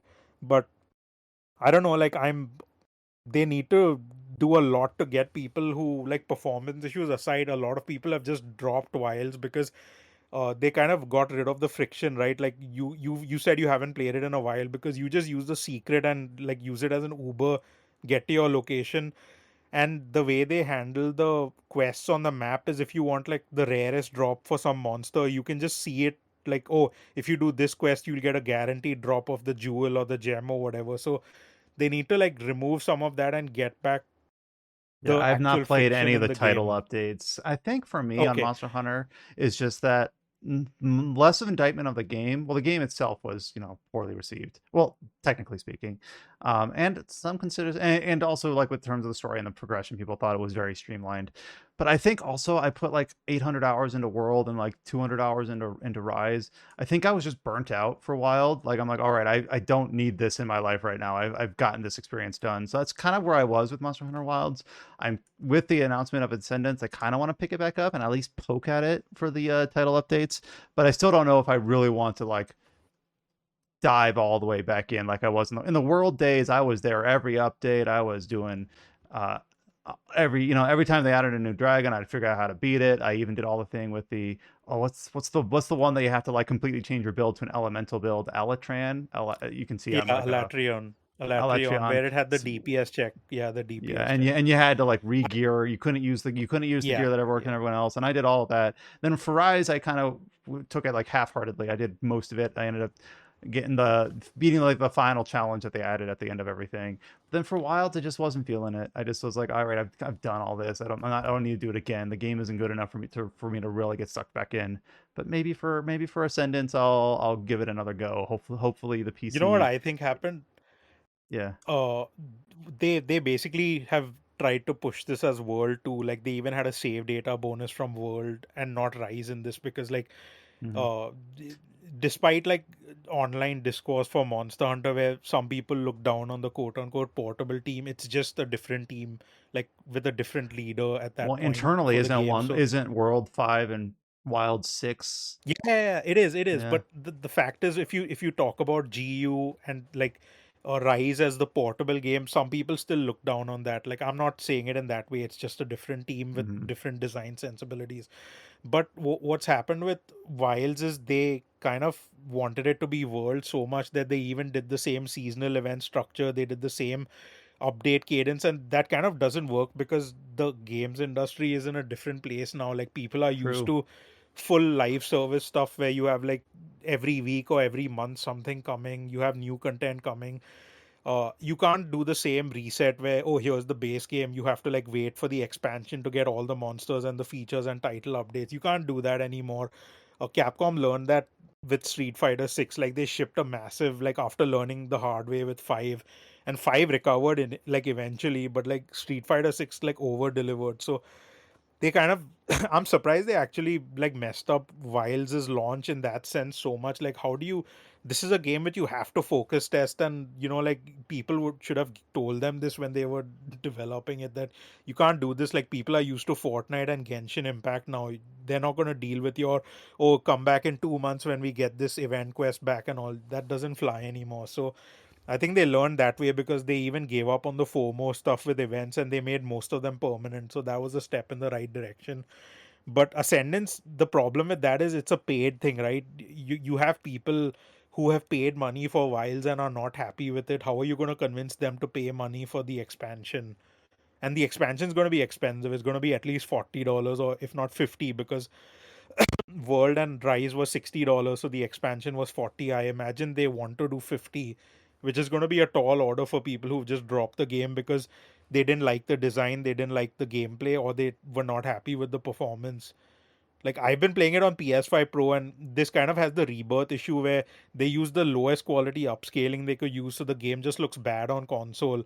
And on PC, it's just too heavy. So when I play it on PS5 Pro, I get good upscaling with locked 60 FPS, so I'm happy with it, but it still has the same issues. And as for the title updates, if you ever do want to get back to it, I can tell you that the title updates added a lot of, they have a lot of meat on the bones. It's not just fluff which they've cut from the base game. Like the Omega collaboration they do with the FF14 stuff is the best collab they've done in Monster Hunter history. It's also one of the most challenging quests in any base game Monster Hunter you'd have, period. And they had a savage version of the Omega raid in Monster Hunter Wilds. I guarantee you that's tougher than anything in World and like Rise, like without question. So they did add that, but the problem is you have people that just dropped the game, so they weren't willing to come back for that. So that's good luck to Capcom trying to like sell people on this. That like I'm obviously gonna be there because like I have 2,000 hours in World and Iceborne. I even have like 600 hours in Rise, and Rise is a game which had jack shit to do until Sunbreak. Like it was. Uh, did you play Rise on Switch or were you on PC? Just out of On PC. curiosity. I played a tiny bit on Switch, but primarily on PC. Okay, so the Switch version at launch was so bad that it did not even like bank your hunter rank points. So you know how in the story, until you do a specific monster, your hunter rank will be like capped at level 6 or level 8, and then when you do that, they'll uncap it. Rise on Switch did not even bank your hunter rank points. So I had like 100 hours plus pre-release. When the hunter rank cap got removed, I was still at like hunter rank 20 or 10 or whatever. Like the game was just, they had to rush it out for the financial year, and that's something which I'll never forgive them about. If I ever interview them, I'm gonna bring that up. So yeah, like that game was in early access, I call it, until the May update, which added Valstrax and Camellios and all that stuff. So like it was really bad for those first 2 months. And Rise did not get any post-launch support until Sunbreak. Like they just abandoned it or whatever. So there's a lot, like as someone who's been pre-release, post-release with all the Monster Hunter games since like generations or whatever, like Capcom has like a huge task ahead of them with this. With Switch, they'll get some people on board, but at what, like, how are you going to sell more people on this? You have like 13 million sales or whatever. You need to like convince most of them to like pay $50 for a game when a lot of them don't play it anymore. So yeah, good luck to them. Expansion trailer looks good and all, but this is one thing where they're going to have to release, one of those demos which gives you like a sample of the new monsters, a sample of the new moves, and it says, oh, here's your updated technical performance, and also like this is how the full game is going to be when the update launches. Yeah, they're going to have a lot to do to prove themselves on this. The next announcement, again in no particular order, is that we got the initial very early look at the next project from Shift Up, of course, the publisher and developer of, well, not the original publisher, but the developer of Stellar Blade, a game that did, very well when it released in mid 2024, originally on, PlayStation exclusive, eventually made its way to PC. Chow, you really thought really highly of Stellar Blade, right? Yeah, I think it was real good. So Shift Up Um, announced Stellar, just to not bury the lead, but Shift Up announced Stellar Blade Blood Rain. So still very early, no release window. This is just an initial look, reveal of the concept art, of the title, and the story premise. Starring a new character. Now this Chow is where I might need to lean on you or lean on Mikhail, because I never played the original Stellar Blade, but there's a new protagonist, Evie. The trailer kind of introduces her and gives some context for the new conflict. But Chow, what do you think of the Blood Rain reveal? I think it looks great because what is it? It has like a fist combat, like I don't know, it's like hand to hand combat that you see, Mm-hmm. and so Evie uses just her punching like boxing kind of style. I don't know, Mm-hmm. that looks kind of new to me, and I'm like kind of hyped to play it just because of like the combat looks fun, right? But I don't know, it's story wise, I don't know, if it's a prequel or a sequel. That's the thing. I think a lot of people are debating where it takes place. Just because like what is it, like humans are like kind of dead in the main story of Stellar Blade, right? And this world that you see in Blood Rain, it's like it's full of people. So either Eve succeeded in reviving the human race, or this takes place before the fall of the human race, kind of thing. So I don't know. Everyone just can't seem to figure out if it's a sequel or a prequel right now.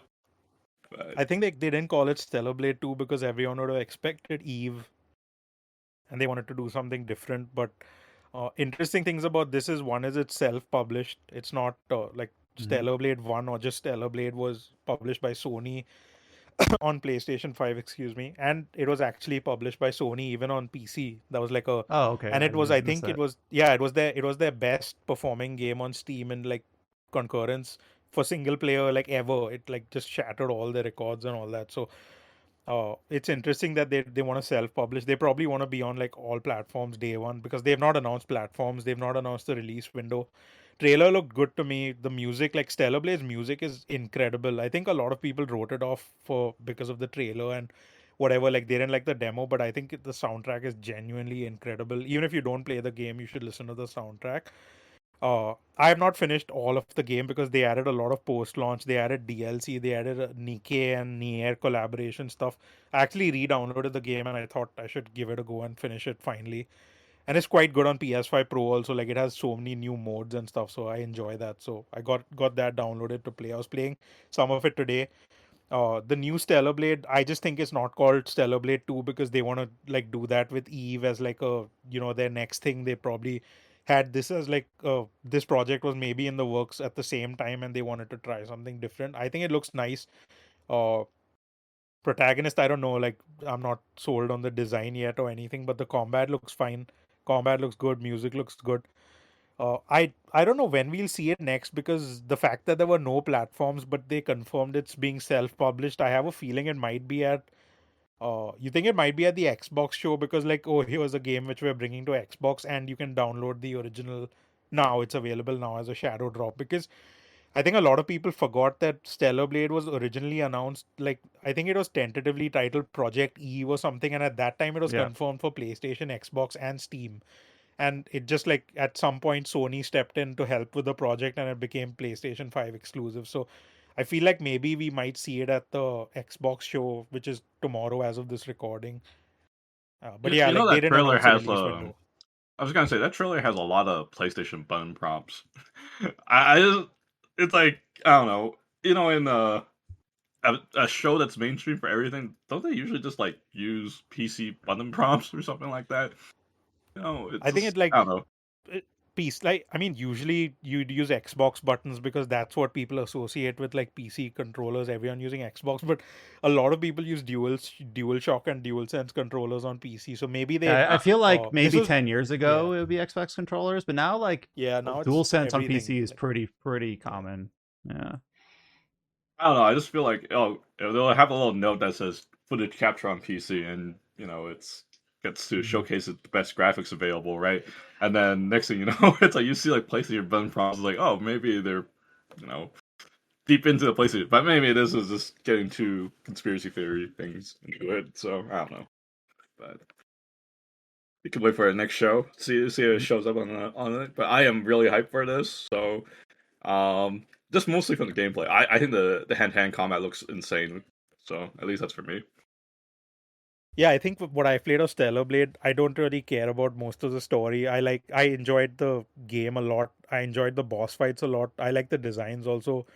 I pretty much like almost everything with the original. So I want to finish it though. Like that's my problem with it. I need to like find time and finish it. But it's been hard playing anything not work related because of the billion news things in the last week. So hopefully, like by the time I'm on the podcast next, I've at least finished the base game and like done some of the Nier DLC. We'll see. This next announcement is one that is near and dear to my heart, even though I don't know if it had the widespread appeal of the other announcements. This is an announcement from ArenaNet, and they announced with a new trailer Guild Wars 3. So I have been a longtime fan of Guild Wars. It's not something that I really cover on the site outside of talking about it on this podcast because I kind of grew up with the game and I didn't want to make it like my job. So Guild Wars is something that's near and dear to me, so I cannot be unbiased about it. The interesting thing here, if you're like not a fan of Guild Wars or of MMOs, and you're like, why should I care? First of all, I can't make you care. But I think the interesting thing here, as someone who's basically been with the series since the beginning, is that the main difference is that they've announced Guild Wars 3. They say that it's going to be coming to PS5 and PC. So this is the first time Guild Wars has ever been on a console. It had been PC only until Guild Wars 1 Reforged made its way to mobile, and now Guild Wars 3 is going to be on PS5. So that means a lot of things. It'll have a console Guild Wars 2 has never had official controller support. So clearly from Guild Wars 3, it will have that. That's for everyone else, that might just be like the key thing. Like, hell yeah, finally, official controller support for a Guild Wars game outside of the mobile stuff they added for Reforged. But also, when Guild Wars 2 was first announced, they completely stopped development on Guild Wars 1. So there was no Guild Wars development for like 3 or 4 years. And then Guild Wars 1 was basically a maintenance mode for like 10 or 11 years until finally they made a new team with some external development help with the team at a studio called 2 Weeks with, Guild Wars Reforged, and they're finally adding content back to that game. So kind of similar to what we see with like Final Fantasy 11 team, still continuously updating that game. So for Guild Wars 3, and a follow-up video that was just published today, I mean, it announced basically that all 3 games are going to be supported to some extent, which is, I think, the most welcome news for any fans of Guild Wars. Is that, hey, if you're a fan of 2 and you don't think 3 looks your alley, like 2 is going to keep being supported. If you're an old head and you like Guild Wars 1, it's been dormant for many years, but it's like the updates are still pretty minor. They're adding like a hero here or a dungeon there, but it's got a development team. It's got a studio head now, or a game director, I guess. There's a game director for Guild Wars 1, a game director for Guild Wars 2, and then presumably a game director for Guild Wars 3. So I think that's very ambitious. I don't know if Arena can pull it off, but I do think it's definitely course correcting from what happened between 1 and 2. So, not to go too in the weeds for those that don't care, but it is a prequel, which I think is smart because it means that there's a reason to play both games. You might still think, well, I don't like the Guild Wars 3 as a prequel, and that's fine. I'm still kind of not sold on it completely myself, but it is an interesting time in the lore. The whole title Guild Wars, even by the time of the first game, is referring to a past event. The Guild Wars had already happened by then. So a game that's set as a prequel could actually finally make, the name actually relevant to the plot. They say that it can be played both single player and multiplayer. I forget where I saw it because there's like the trailer description, there's the press release, and then there's the studio update, and then like there's a blog post. But they said that it will be friendly to solo play. They're going to have a combat system that is based on movement, momentum, and emphasized on both controller and keyboard. I guess, do you two have any questions? Since I'm speaking to this as like someone who's been with this series for a long time. I played Guild Wars 2 for a little bit, Mm-hmm. but I didn't really get really far in. I actually played it during the launch of the game, right? Mm-hmm. And I like it. I mostly like exploring to collect those what do you call those landmarks thing? Do they have a term Well, for it? But there's vistas and there's points of interest. yeah, I was mostly just doing that, and I'd like the combat of it, and I do like how like all the characters like kind of like talk for the MC. I don't really like. There's a lot of voice acting, yeah. Yeah, like a lot of games, I don't really like self-insert MCs because I don't Mhm. see myself as them or I want to pretend to be them. So I really dislike having self-inserts in video games, technically for me personally. It's like I want to be the cool badass that you wrote, not me pretending to be the badass. At No, that least makes that's sense. how I treat most games, right? But yeah, I did play it back in launch, but obviously I didn't stick with it because during the time it came out, I was very heavily focused on Aion, which they More on that also later, yeah. have. But yeah, so at least that's my take. And speaking as an old head on this, like I think Guild Wars 2's major downfall, the reason why it wasn't bigger, the reason why people fell off, was that they never had consistent direction. They launched it and then they said, we're going to do live updates. We're not going to do expansions. Then they announced, okay, actually, that didn't work. We're going to do expansions. Then they paused and they said, okay, we're not going to do expansions anymore because we're going to launch a new game. And then they said, never mind, we're having layoffs, and they laid off like a third of the studio. We're going to go back to expansions. And now like and they never really just had that consistency, where Final Fantasy 14 was like, exactly what's going to come in the 0.1 patch, the 0.2 patch. The cadence was set. You knew what to expect. Where here was just kind of like there would be times of, are they even updating that game? Is that game still alive? Yes, it is, but you only knew if you were like playing it. And if you weren't playing it, if you were like, I didn't even know that game was still getting supported, I would not be surprised and I would not blame you.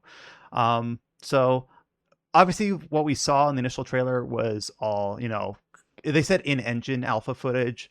A lot of people have compared it unfavorably to like, oh, it looks like default Unreal, or it looks like High Guard. I agree. The art style, if you compare Guild Wars 1 to Guild Wars 3, looks far more cartoony. I hope they kind of reel it in a little bit, but I'm withholding judgment until we see like more footage from, like, obviously. I think placing the beta in fall 2027 basically means a year and a half. Gives them time to kind of roll into, what are the playable races? What are the playable classes? How will combat work? Is it going to bring back skill collecting from Guild Wars 1?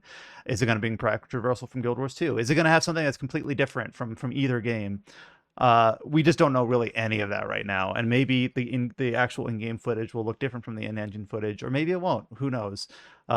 So there's not a lot that you can really get from other than speculation at this point. Though they have said, I think next Tuesday they're going to have a live stream. The studio director. So maybe we'll see more then on Tuesday the 9th, I think. So we'll see, but I'm excited. I think it's cool that even if Guild Wars is not your jam, just to see some life in the MMO space, because it's been kind of dire for a while. Obviously, if you're a big fan of WoW or Final Fantasy 14 or Elder Scrolls, you're happy with where you're at. But in terms of new blood in the space, from a Western studio, it's been limited. There's not been a lot. So it's just cool to see that there is still someone breathing in this space. And I also think that ArenaNet, when Guild Wars 2 launched, they tried to like take on the big dogs, and I think they failed. They were like, play this instead of WoW. And like Guild Wars 3 at its best sold like 3 million within its first month, I think, where the worst selling Guild Wars 2. And then though I think the worst selling WoW expansion sold like 2.5 million in a week. Like they're just on different orders of magnitude. And I think ArenaNet finally realizes that, like, hey, we're not gonna compete with WoW, and we're not gonna compete with Final Fantasy, but we can kind of compete in that next tier with a package that is still more traditional MMO and less, Genshin like, live service like, or Monster Hunter like. But and then obviously one thing that Guild Wars has never had is they've never had a subscription or even like an optional premium content subscription. So I wonder if this is going to be same like buy to play supported with microtransactions. I presume that that's going to be the case, but we just don't know right now. But more to come, and I'm really excited. So unfortunately, even if you're not a fan, you're going to hear about it from me. So I think this is really cool. Also, I think that logo is really neat. And from me, because I'm going to be playing Guild Wars Reforged on my phone soon. I think it's launching end of this month. Yeah, so. Unless you live in Canada, then you can get on early. In kind of a similar vein, a game that appeared at both the State of Play and the Summer Game Fest is RuneScape Dragonwilds. Now, this is I hope I get this right. This is a new open world like survival crafting game in the RuneScape universe. Just like how Guild Wars 3 is the first time that Guild Wars is going to be on a console, RuneScape Dragonwilds is also coming to PS5 and PC, and it's the first time a RuneScape franchise will be on a console. So it's currently available for early access, but will launch on September 15th. Oh, also for Xbox. I don't know. You have Xbox in the title, but not in the platform. I was just going to bring that up because they showed it off weirdly. So during the State of Play, they showed, like, they had the first reveal and said that, oh, it's going to launch on PS5 as well. They didn't give the date or anything. And they said this is going to be the first time the RuneScape series is on console at all. And I was like, okay. And they said it's going to be in PlayStation Plus. Then at Summer Game Fest, the same game got confirmed with its date, and they also said it's coming on Xbox. It's just a weird way to show it off. Like it reminded me of, you remember when the Persona on like games... Nintendo Switch, like where they say coming to Switch, and then later they say and every other platform. No, I get that. I get that, but like that happens as soon as the event is over, right? This was like 2 days later at another event. It reminds me of when Persona 5 Royal and Persona 4 and 3 got announced at Xbox, and they weren't allowed to show the other platforms for like 2 days later or something like that. So this kind of gave me that vibe. It's just like, why would you not just announce everything there, or at least after the event? Like, what are you hiding for 1 day, literally? So that's why one news story has just PlayStation and PC, and the other one has Xbox. That's how they revealed it. Mm-hmm. And I did play RuneScape, like not the original, but like version 2 or whatever, mid 2004 era, which I think is what OSRS, which is surprisingly big, old school RuneScape. So I'm not really interested in Dragonwilds, but I think it is cool just to see a studio like Jagex, who is basically just only known for the one or two things, being able to branch out and still have, RuneScape fans in mind, but offer a different experience for those that either haven't played RuneScape ever or in a long time, have a different experience for it. And survival crafting games, I'm not surprised. Like that sort of stuff has been gangbusters on PC. That's been really popular. So I'm not surprised to see that. So I think it looks really neat. I doubt I'll play it myself, but it'd be cool to see if someone on the podcast does end up putting some time into Dragonwilds, because I'd be curious to hear their thoughts. 2 smaller announcements here, but they were also this week, so we'll talk about them, and then we'll kind of go into trailers and updates. a new Ragnarok project, speaking of the MMO space, has been announced, but this is a single player game. So Ragnarok is not an MMO that I'm familiar with, or it's multiple MMORPGs with like Ragnarok Online 3 still being worked on. But the Ragnarok console project is being announced for Xbox, PC, and PlayStation. Sorry, every console: PlayStation 5, Switch 2, Xbox, and PC. So it's slated for the first half of 2027. We got some initial screenshots for this. So Ragnarok is not a series that I know much about, but in a I similar played vein, the also kind of original. Oh, you did. yeah, it was the first Okay. MMO that was ever released. It was an extremely grindy Ever. game. It was the first Yes. MMO. Is it? Is it given that Well, the credit? first no, but it was like one of the I first was like, MMOs that people got access to, and ah, it was extremely grindy. You would take you would have literally played for 60 hours just to get like 5% of your EXP bar when you reach like level 80 or something like that. It's so mm, grindy. And then, if you die, you also lose experience, which is extremely punishing, and you that probably lose more than you gain. it feels like that was more common back in the late 90s or whenever this game. I don't remember when Ragnarok Online released. Let me look.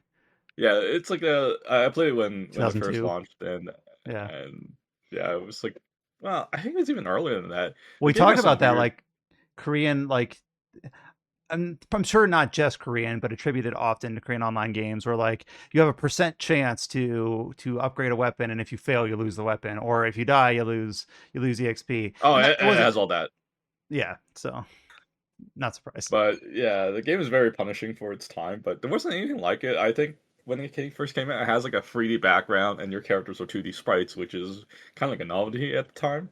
Mm-hmm. And they look really good for what it captures, right? Yeah, But definitely have a lot of experience with the OG game. I think one of the crazy thing when the game first came out is it was all free to play during beta, and then when they switched to beta, you had to subscribe like on a monthly basis, and that was kind of new to like people playing it during that time. And a lot of people that play are like teenagers, right? So they're like, "This is sub credit card. What? What am I gonna do?" Right? And one of the funniest things that they do with the game back when it first launched is that when you create an avatar, right? Like either like a girl or a male avatar, the game doesn't let you choose what you do, right? So some people like don't have their own credit card, so they borrow their mom's credit card, so their avatar is a female in the game, and some people expect like when they meet like a female character in the game, they actually think it's a girl playing it because you're locked behind what the credit card pays, right? And some people just like stole their mom's credit card to play, or some stuff like that. I think I in don't that know. era, at This least people of our age, we all asked our dad or our mom for our $5 a month to play RuneScape and get out of the wilderness or whatever, like or play Ragnarok or play WoW. So yeah.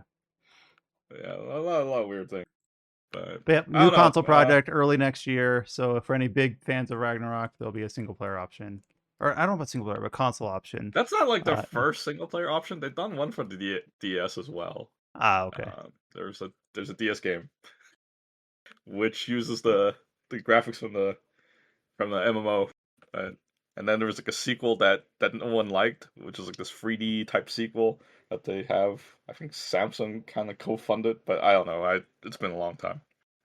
And then finally, they did announce that Omega Force is still going to be working on a new Attack on Titan games. So Attack on Titan 3. I'm actually surprised. I forgot there was a 2. Attack on Titan 3 was announced for Xbox, Switch 2, PS5, and PC. Still interestingly called AOT in like European markets because I guess they can't use the full name for some Yeah. legal reason. When Atlas released the 3DS game, which I'm kind of annoyed with because like if you've played any of these games, Koei Tecmo's games do not have the Sawano music. At least I think he did all. I haven't watched the final season yet, but it did not use the anime music. It used its own original. Like they got music composed for that. But the Spike Chunsoft developed game which Atlas released on 3DS had the Sawano music, and the game was shit. So that annoyed me that the license music was stuck. But yeah, that game was called Attack on Titan in North America. But in Europe, they called it Shingeki no Kyojin. Like they just wrote that in English. I guess Koei Tecmo didn't want to do that, so they put it as AOT. But yeah, that I guess someone owns the license for releasing media with the name Attack on Titan in Europe, and the people who work on games do not want to license or aren't able to license or work out a deal. But yeah, that thing is still going on. And I forgot Attack on Titan 2 was so long ago. I said, didn't we just play this like a few years ago? It's been a lot longer than that. Mhm. All right, some trailers and updates, and by some I mean a lot. So we'll go through these. And some smaller news like Grand Blue Fantasy Relink, Endless Ragnarok, of course, is a game we're barreling towards in July. Another character trailer for tell me Chow Fediel. Yep, Fediel. Yeah. Fediel is one of the more popular characters in Grand Blue. Uh, she's actually like started as a very hated character because she started as a boss, which you only Mhm. fight her in that dragon form that you see that you sort of see in the trailer, but you don't fully see. And that boss is a very annoying boss in Grand Blue when it first came out because she basically uses like this zombie field where your characters turn to zombie and you can't heal anymore, and you'll just slowly chip away and die. And there wasn't like a counter to it, like you basically had to kill her before that, right? But then when she has a human form, that was revealed later when she joins in the story, everyone just loves this character all of a sudden. So that's kind of like how it happened. But yeah, she's a very beloved character in Grand Blue. But her character story is pretty goon, I would say. It's basically what happens is that she's kind of like has the powers of death, right? And she doesn't know how life is created. So she's like constantly like asking like random characters, "Can you do this mating thing? I want to see it because I want to see how life forms are created." And everyone just like kind of creeped out by her response, and they all like leave. And they're like, and she would be like, "Why is everyone leaving?" Yeah, that's I was gonna say like, oh, Chow is describing something as goon. This can't be good. I'm like, yep, that seems accurate. Yeah, but people can like what they like. No judgment here. But yeah, she's here. I'm pretty Mm. hyped for the trailer, but I don't think it's actually as a good showcase compared to the Frawl trailer. I think the Frawl trailer is just like a whole new level, just because of the whole the with like the devil being summoned in combat. So it's just like it feels like Bayonetta-ish. I don't see like Fidel having that kind of same type kind of thing. So, but who knows? Maybe they might reveal more characters. I think they won't want to reveal everything yet. Couple other small trailers. This one I don't know if there'll be a ton to talk about, but this is the I think is it NextCon or Next Marble? I always get those mixed up. NetEase, the other one. A NetEase game Sea of Remnants. This was first shown in mid 2025 as an open free to play ocean adventure. Coming out for both like PC consoles and mobiles. There was a new trailer, but the trailer is primarily like a CG music video with tiny snippets of gameplay, but not a ton. So it doesn't really tell you a whole bunch more like about what this game is. I do think that the art style is pretty unique. I do think that the character design is like kind of really I don't know, like you wouldn't confuse this with another game. It looks almost like Tim Burton-esque. I think it's really cool, but the trailer was also there's a good trailer in terms of like it's got a good sound and good visuals, but it doesn't tell you a whole lot about the game. So in terms of being able to discuss it on a podcast, it's like yeah, new trailer for Sea of Remnants, but didn't really show a whole lot. Um, but yeah, this one was not at Summer Game Fest or State of Play. This one is at the Day of the Devs. This is Threads of Time. This is the one that Adam bagged on for being almost too referential to Chrono Trigger. It's very much the do you remember Chrono Trigger? Remember Barry's Chrono Trigger? That said, I think the game does look neat. During Day of the Devs, Balor Games and Rio Games did show like not only new footage, but had a couple of the development team speaking to their design intent that they have people working on it that used to work on Deltarune or other things. Like they're really proud of their team. So still no like release windows or anything, but just a new look at Threads of Time, one of those like JRPG homages that sometimes end up kind of duds, but sometimes end up pretty great. So we'll keep eyes on that. And then here's one that I'm sure James would love to speak to, but the Steins Gate reboot, we've talked about it fairly frequently, slated to come out this year. Talking about we've already talked about the new art and things like that, but this week we got a trailer for a new world. I'm not a Steins Gate person, so apologies if I speak like I don't know what I'm talking about because it's true. But there's basically a new world line, like a new story thread calling the Gamma world line, where they say in this world the time machine was never completed. So that's new to the reboot. Yeah, so it's just like I've been questioning why this project even exists, but I love Steins Gate, but so I was gonna play it anyway. I am happy to see this, although I didn't watch the whole trailer or whatever because I kind of want to go in as blind as possible when I play it. But new content is good. I just hope it fits with the thing when it actually shows up because I Steins Gate is one of the few visual novels or adventure games where I actually got the platinum trophy multiple times because I had to play it on like a European account first and then I got it over here. So it's one of those where I'm a completionist. So I want to see what happens and how it is in context when I play it.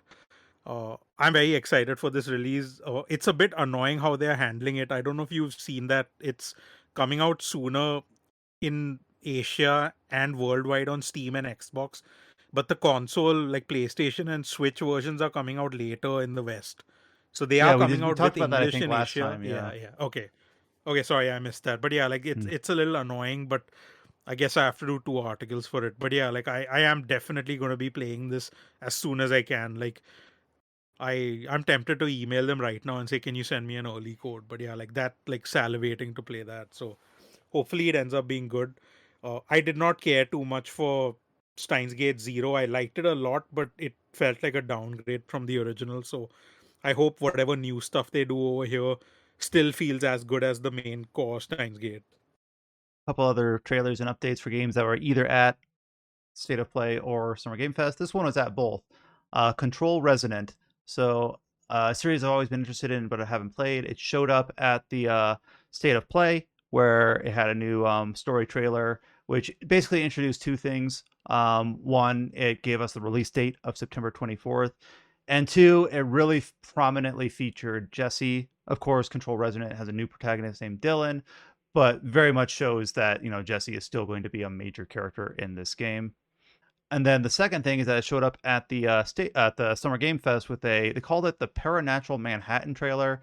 It's a really cool trailer, basically because of a new original song. Like it's got a banging backing soundtrack for it. It is called I'm gonna pronounce this as best I can. Manalan Maya by Vilma Ja. So it just went to Spotify like after the trailer went up, and it's a like I don't know anything about Control, but I've watched this trailer twice just because of the backing soundtrack. So really cool. It looks like an awesome game for Control fans. I think people are really excited for this. Because we got a release date, we got some awesome trailers. We know that favorite characters are making a return at least in some fashion. It looks really cool. I am definitely excited for this. I'm not sure on. Well, I was gonna say I don't know where I want to play it, but I don't know if you saw, but there is like PlayStation exclusive 48-hour early access for the deluxe edition, so that kind of made the decision for me because I Mm. don't want to get spoiled. So yeah, unfortunate, but yeah, if you do want to play it, it's 2 days early on just PS5. Although this one isn't EGS exclusive like the last one, so that's nice at least. EGS exclusive, most people just ignore. I know I do. So yeah, it's on Steam. That's good. We got another trailer for Star Wars Zero Company and release date. It's going to be releasing on August 27th. So, this one is basically the Venn diagram of if you're a fan of Star Wars and if you're a fan of XCOM. So, a bunch of X4Axis devs are now at Bit Reactor. They're developing Star Wars Zero Company. We got some story and some gameplay, and I've only played XCOM, the reboot from like the early 2010s. But it looks like if you're a fan of Star Wars and you're a fan of XCOM, this is a perfect, that's what this game is.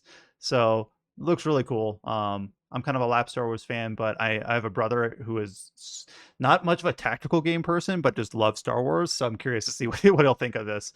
He's really looking forward to what does FOTOR stand for? I forget the new Knights of the Old Republic game under a different name that was shown off. Fate of the Old Republic. Yes. Yeah, that's what it was. I've always called it FOTOR. I forgot what the acronym was. But yeah, new trailer for Zero Company coming out in a little over 2 months. Here's another game I'm really excited about, also with a September release date. This is The Blood of Dawnwalker from Rebel Wolves and Bandai. It's launching on September 3rd. We already knew that. But we got a new trailer for it. And the trailer I thought was okay, but it really leans into the vampires are cool, right? It's not, it's a Dawnwalker, not a vampire, but same thing. And I'm kind of like, kind of like it feels a little bit overplayed, but sure. So I didn't think the trailer was the greatest, but I am excited for this game due to the gameplay delves that they've done for it. And then we kind of knew when Bandai first announced this that it was supposed to be like a multi-entry project, like a trilogy. And I forget if they said it's going to have like other media crossovers. But they also uploaded a trailer called A Glimpse into the Future. And basically it just shows the protagonist, whose name I'm forgetting. It's like Cole or Cohen. That's it, Cohen, in a much more contemporary, modern setting versus like the medieval fantasy setting of the main game, showcasing like, oh, vampires live a long time, and maybe there'll be entries that take place in different area, many centuries past the original game. So kind of just a teaser saying like, hey, the Dawnwalker saga is being planned, and this is just the first entry. So I don't know how much people care about that, but showing that this isn't intending to be a one-off original IP, it's going to be built into something bigger, which I think is cool. It's ambitious at the very least. Here, this one I guess I could have put in with RuneScape and Guild Wars, but we got a trailer for the global release of Aion 2 coming in September. Aion 2 released in Korea and Taiwan last November. It is not released in Japan, Europe, or North America. And we got the reveal trailer for it. And Adam was joking in our Discord chat, like, Chow, pay attention. And you mentioned, yep, you already recognize the music. So are you excited for Ion 2 global launch? I don't know. Like I remember playing the original a lot, and the original was like you basically had to give up your life if you want to stay up to date with the game. Because the dailies would take hours to grind, and then if you just miss it for one day, other players will be ahead of you, and then you'll fall behind. And I don't know if that would be here, but I'm sure they probably will tone down the grind in it. Um, but I did want to play it from the Taiwan launch because there is English um, ways of playing in English by going through the Taiwanese server and stuff. But the thing is that you need I think I need like some kind of Taiwanese ID to create your account, and I didn't have that, and I just kind of stuck in the account creation process. I'll check out the game when it officially releases because I love Aeon. I think it's the best MMO for a bit until they screw it up with too much game unbalance and too much pay to win as the game went on. So at least that's The why I trailer say looks really like pretty, but it's a lot of like, here's a third person view of a character running forward. It's a lot of that. Like, okay, that's interesting, and like people jumping really high and some combat. It looks very flashy and like high production values. the original game, they highly sold on the aerial combat, but aerial combat is awful in Ion. Aerial combat is that you basically fly, and within like a minute, you run out of flight time and you fall. And then if you land on the ground from a certain height, you'll just die. So a lot of people just don't really engage in flight combat. And if you're a melee class, you're basically screwed because the range units will just keep kiting you, and then you can't do anything about it. So it was like a very off balance. So within like the second, like within the first expansion, they already made like this one zone that you go into, and there's like no flight involved. So it just tells you that the flight combat never kind of worked. So I don't know how they will do it in the second game, but I think in the second game, I think the air combat's probably gonna be a lot better. I think, at least assuming how it looks. So I know there's already impressions out there, but I didn't really get to check it out. So All right, you're due up on this one in September. The heading says September. Do we know a date, or is it just September? Nope, it just says this September through Steam and Purple. and people ask on Twitter, what the hell is Purple? Purple is NCSoft's own software launcher. So if you're Oh, curious cool. on what the hell Purple is.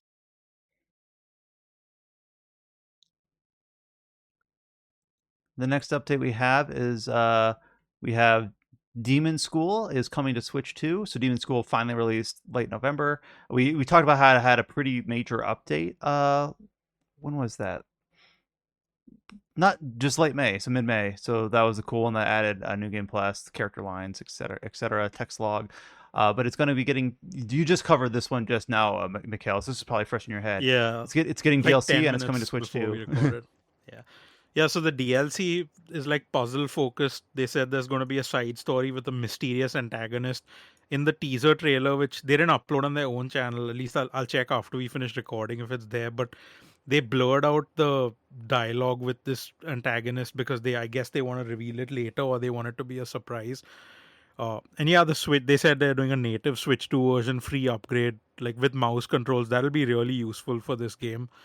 And yeah, that was good to see because they just like last night they said that there's going to be some Demonschool news at whatever showcase it was. I forgot which showcase it was, even though I just wrote this. But yeah, so it was a Switch 2 version and DLC coming. Very happy to see that. A game was very nice. So yeah, excited for this. Yeah.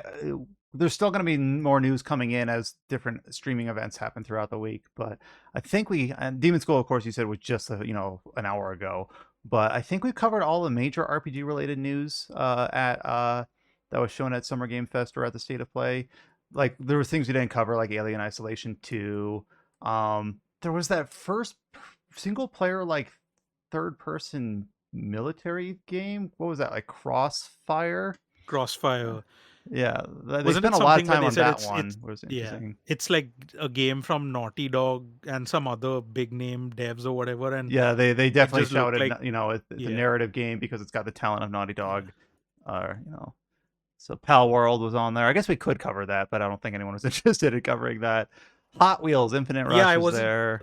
Yeah, I wasn't sure about Pal World because like and based on how many games were there, like instead of It saying was low should on the we cover list. this, should Yeah, we not? yeah. Yeah, it's low.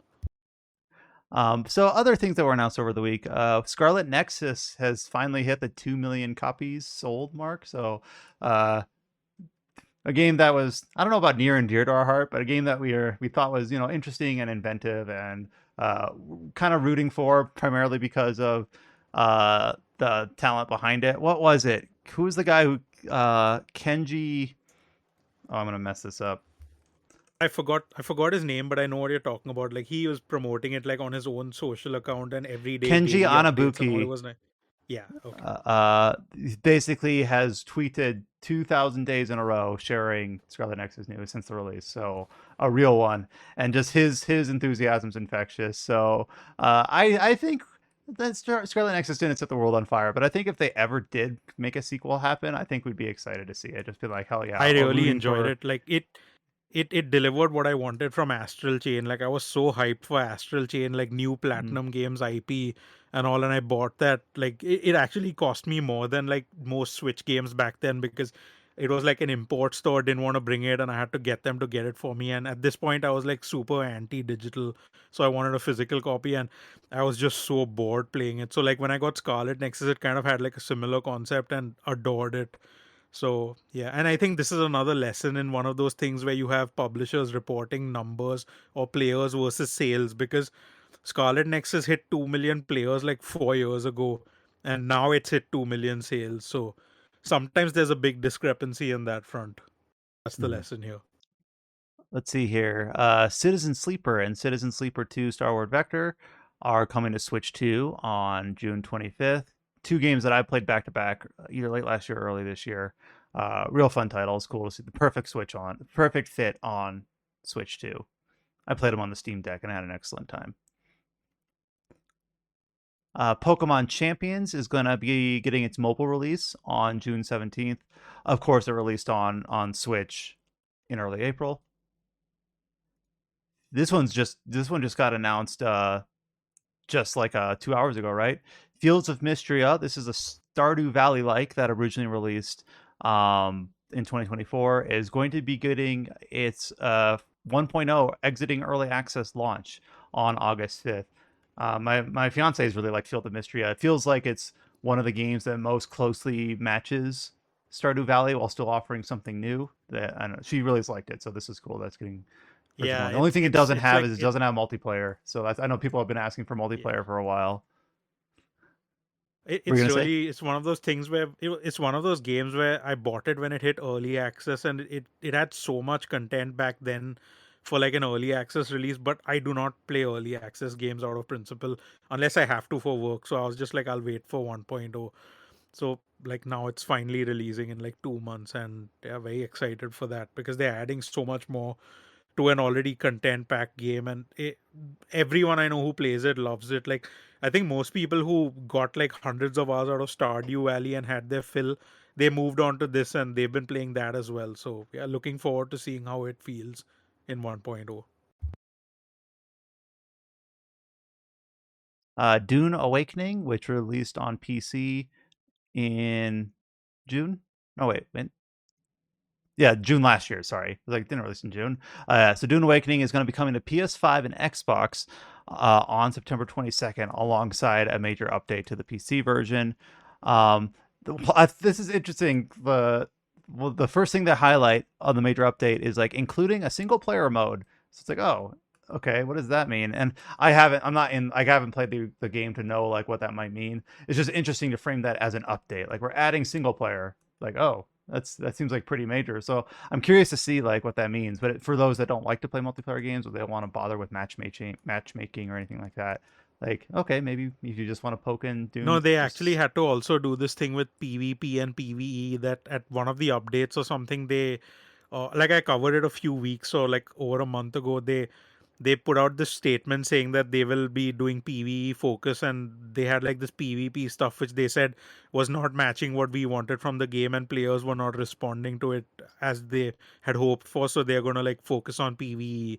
So the fact that they're doing single player also is like it's good to see that. But uh, I don't know I don't know the state of it right now. I tried it just like a month or two after it launched in on PC. I have not played it since, so I don't know what the state is right now.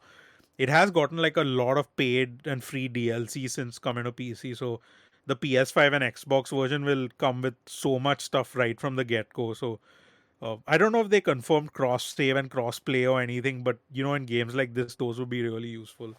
hmm.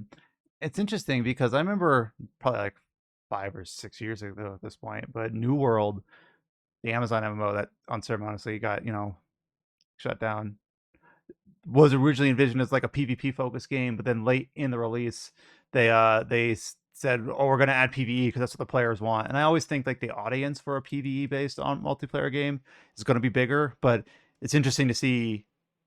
Like I'd be interested to see a studio say like, "No, we're committing to like a PvP world versus world or GVG or whatever you want to call it focus for an online game, even though the audience for that is not as big, rather than pivoting to PvE." So I guess that's kind of what Marathon's doing, right? I cannot speak to Marathon because I haven't played it, but maybe James can correct me on that when he's back next week, because I know he's put like 1 billion hours into that.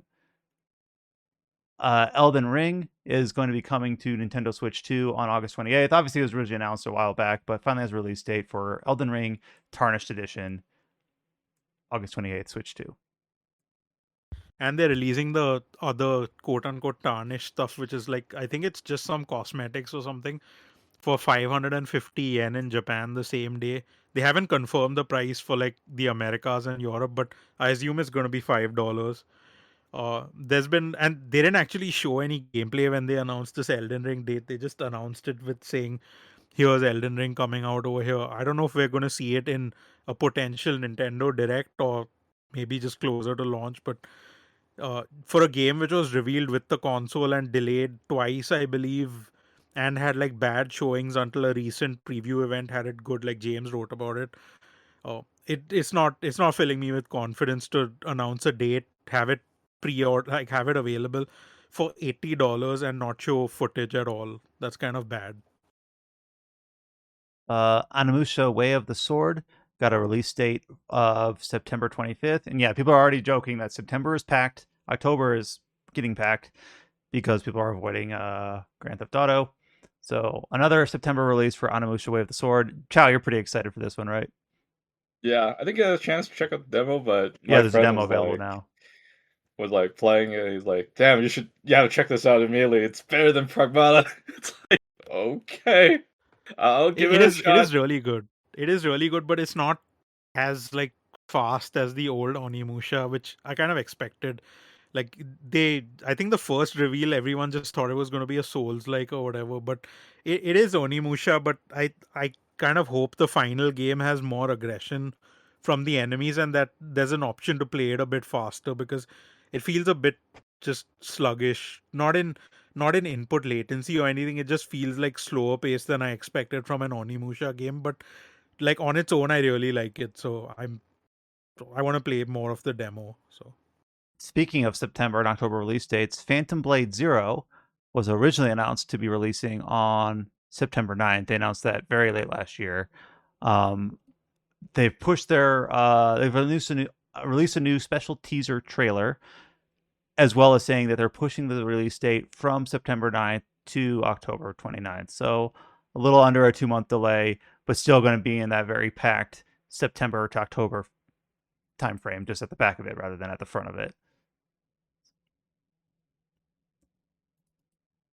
No Rest for the Wicked is another game. This is from Moon Studios that released in early access in 2024, also getting its version 1.0 release later this year, coming in October.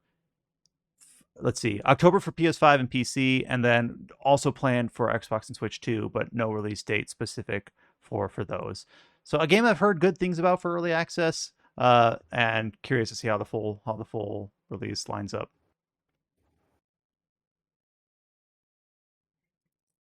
And then another, this was shown at the state of play. I'm not sure why I pushed it back at the very end, but if you're following the timestamps, here we are at the very end. RGG Studios' Stranger Than Heaven, of course, had a pretty big showing at the showcase with Snoop Dogg making an appearance on stage. It's going to be launching on January 15th, 2027, and we also got a new trailer focusing on some of the cast reveals, including Tupac is in the game. For me, I'm like, I don't really care, but it made a big splash at the showing, so it seems like something people are excited about. I think this was at Summer Game Fest, not State of Play. Oh, I meant Summer Game Fest. I must have said State of Play because I'm was going to yeah. add this They for had 2 it at, hours, and my brain is they both start with S. Yes, I meant Summer Game Fest. My apologies. Thanks for keeping me on the level. Yeah, they put up pre-orders for it. They put up a trailer. They confirmed two. And one thing I think everyone's missed because everyone's obsessed with like, oh, Tupac is in it, and everyone has their opinion on that. It has Takaya Kuroda, who's Kiryu's voice actor, which they kind of just snuck in over there, and he's playing an original character. He posted about it on his Twitter account saying this is the first time he's gonna voice non-Kiryu or like a character not Kiryu or not based on Kiryu in an RGG studio game. So that kind of went under the radar for a lot of people. Uh, yeah, and I've already pre-ordered the game, so yeah, we'll see how that goes. I'm very excited for it. Yeah, they confirmed the January release. I saw some people assume that maybe Stranger Than Heaven will be January and Persona 4 Revival will be February, kind of like how they did Yakuza 8 and Persona 3 Reload back in 2024. And I wonder if that ends up happening now. But yeah, I'm gonna like give this a go for sure. Like regardless of everything they show that might deflate my hype in a way. But yeah, they need to release the song, man. Like, what is Sega doing? Yeah, it's interesting because I've really caught up with RGG Studio. Like I've played every Yakuza game at this point. I've played the Judgment games. But I'm struggling to get excitement for this, and I'm not sure why. But I'm sure I will play it eventually. But for whatever reason, it's just not catching me. But I'll try to keep an open mind and definitely give it a try out when it releases early in January. So I'm surprised that we got through all the major headlines in just 2 hours. Probably just because we have fewer voices in the room. When you have 5 or 6 people each giving their feedback on different announcements, things like that, things tend to go longer. But I think for all the news that we had to cover today, that was a pretty efficient covering of that. Was there anything that I missed or anything at the show that maybe wasn't RPG related or was, kind of fell through the gaps that you guys, as takeaways as we kind of wrap up this podcast?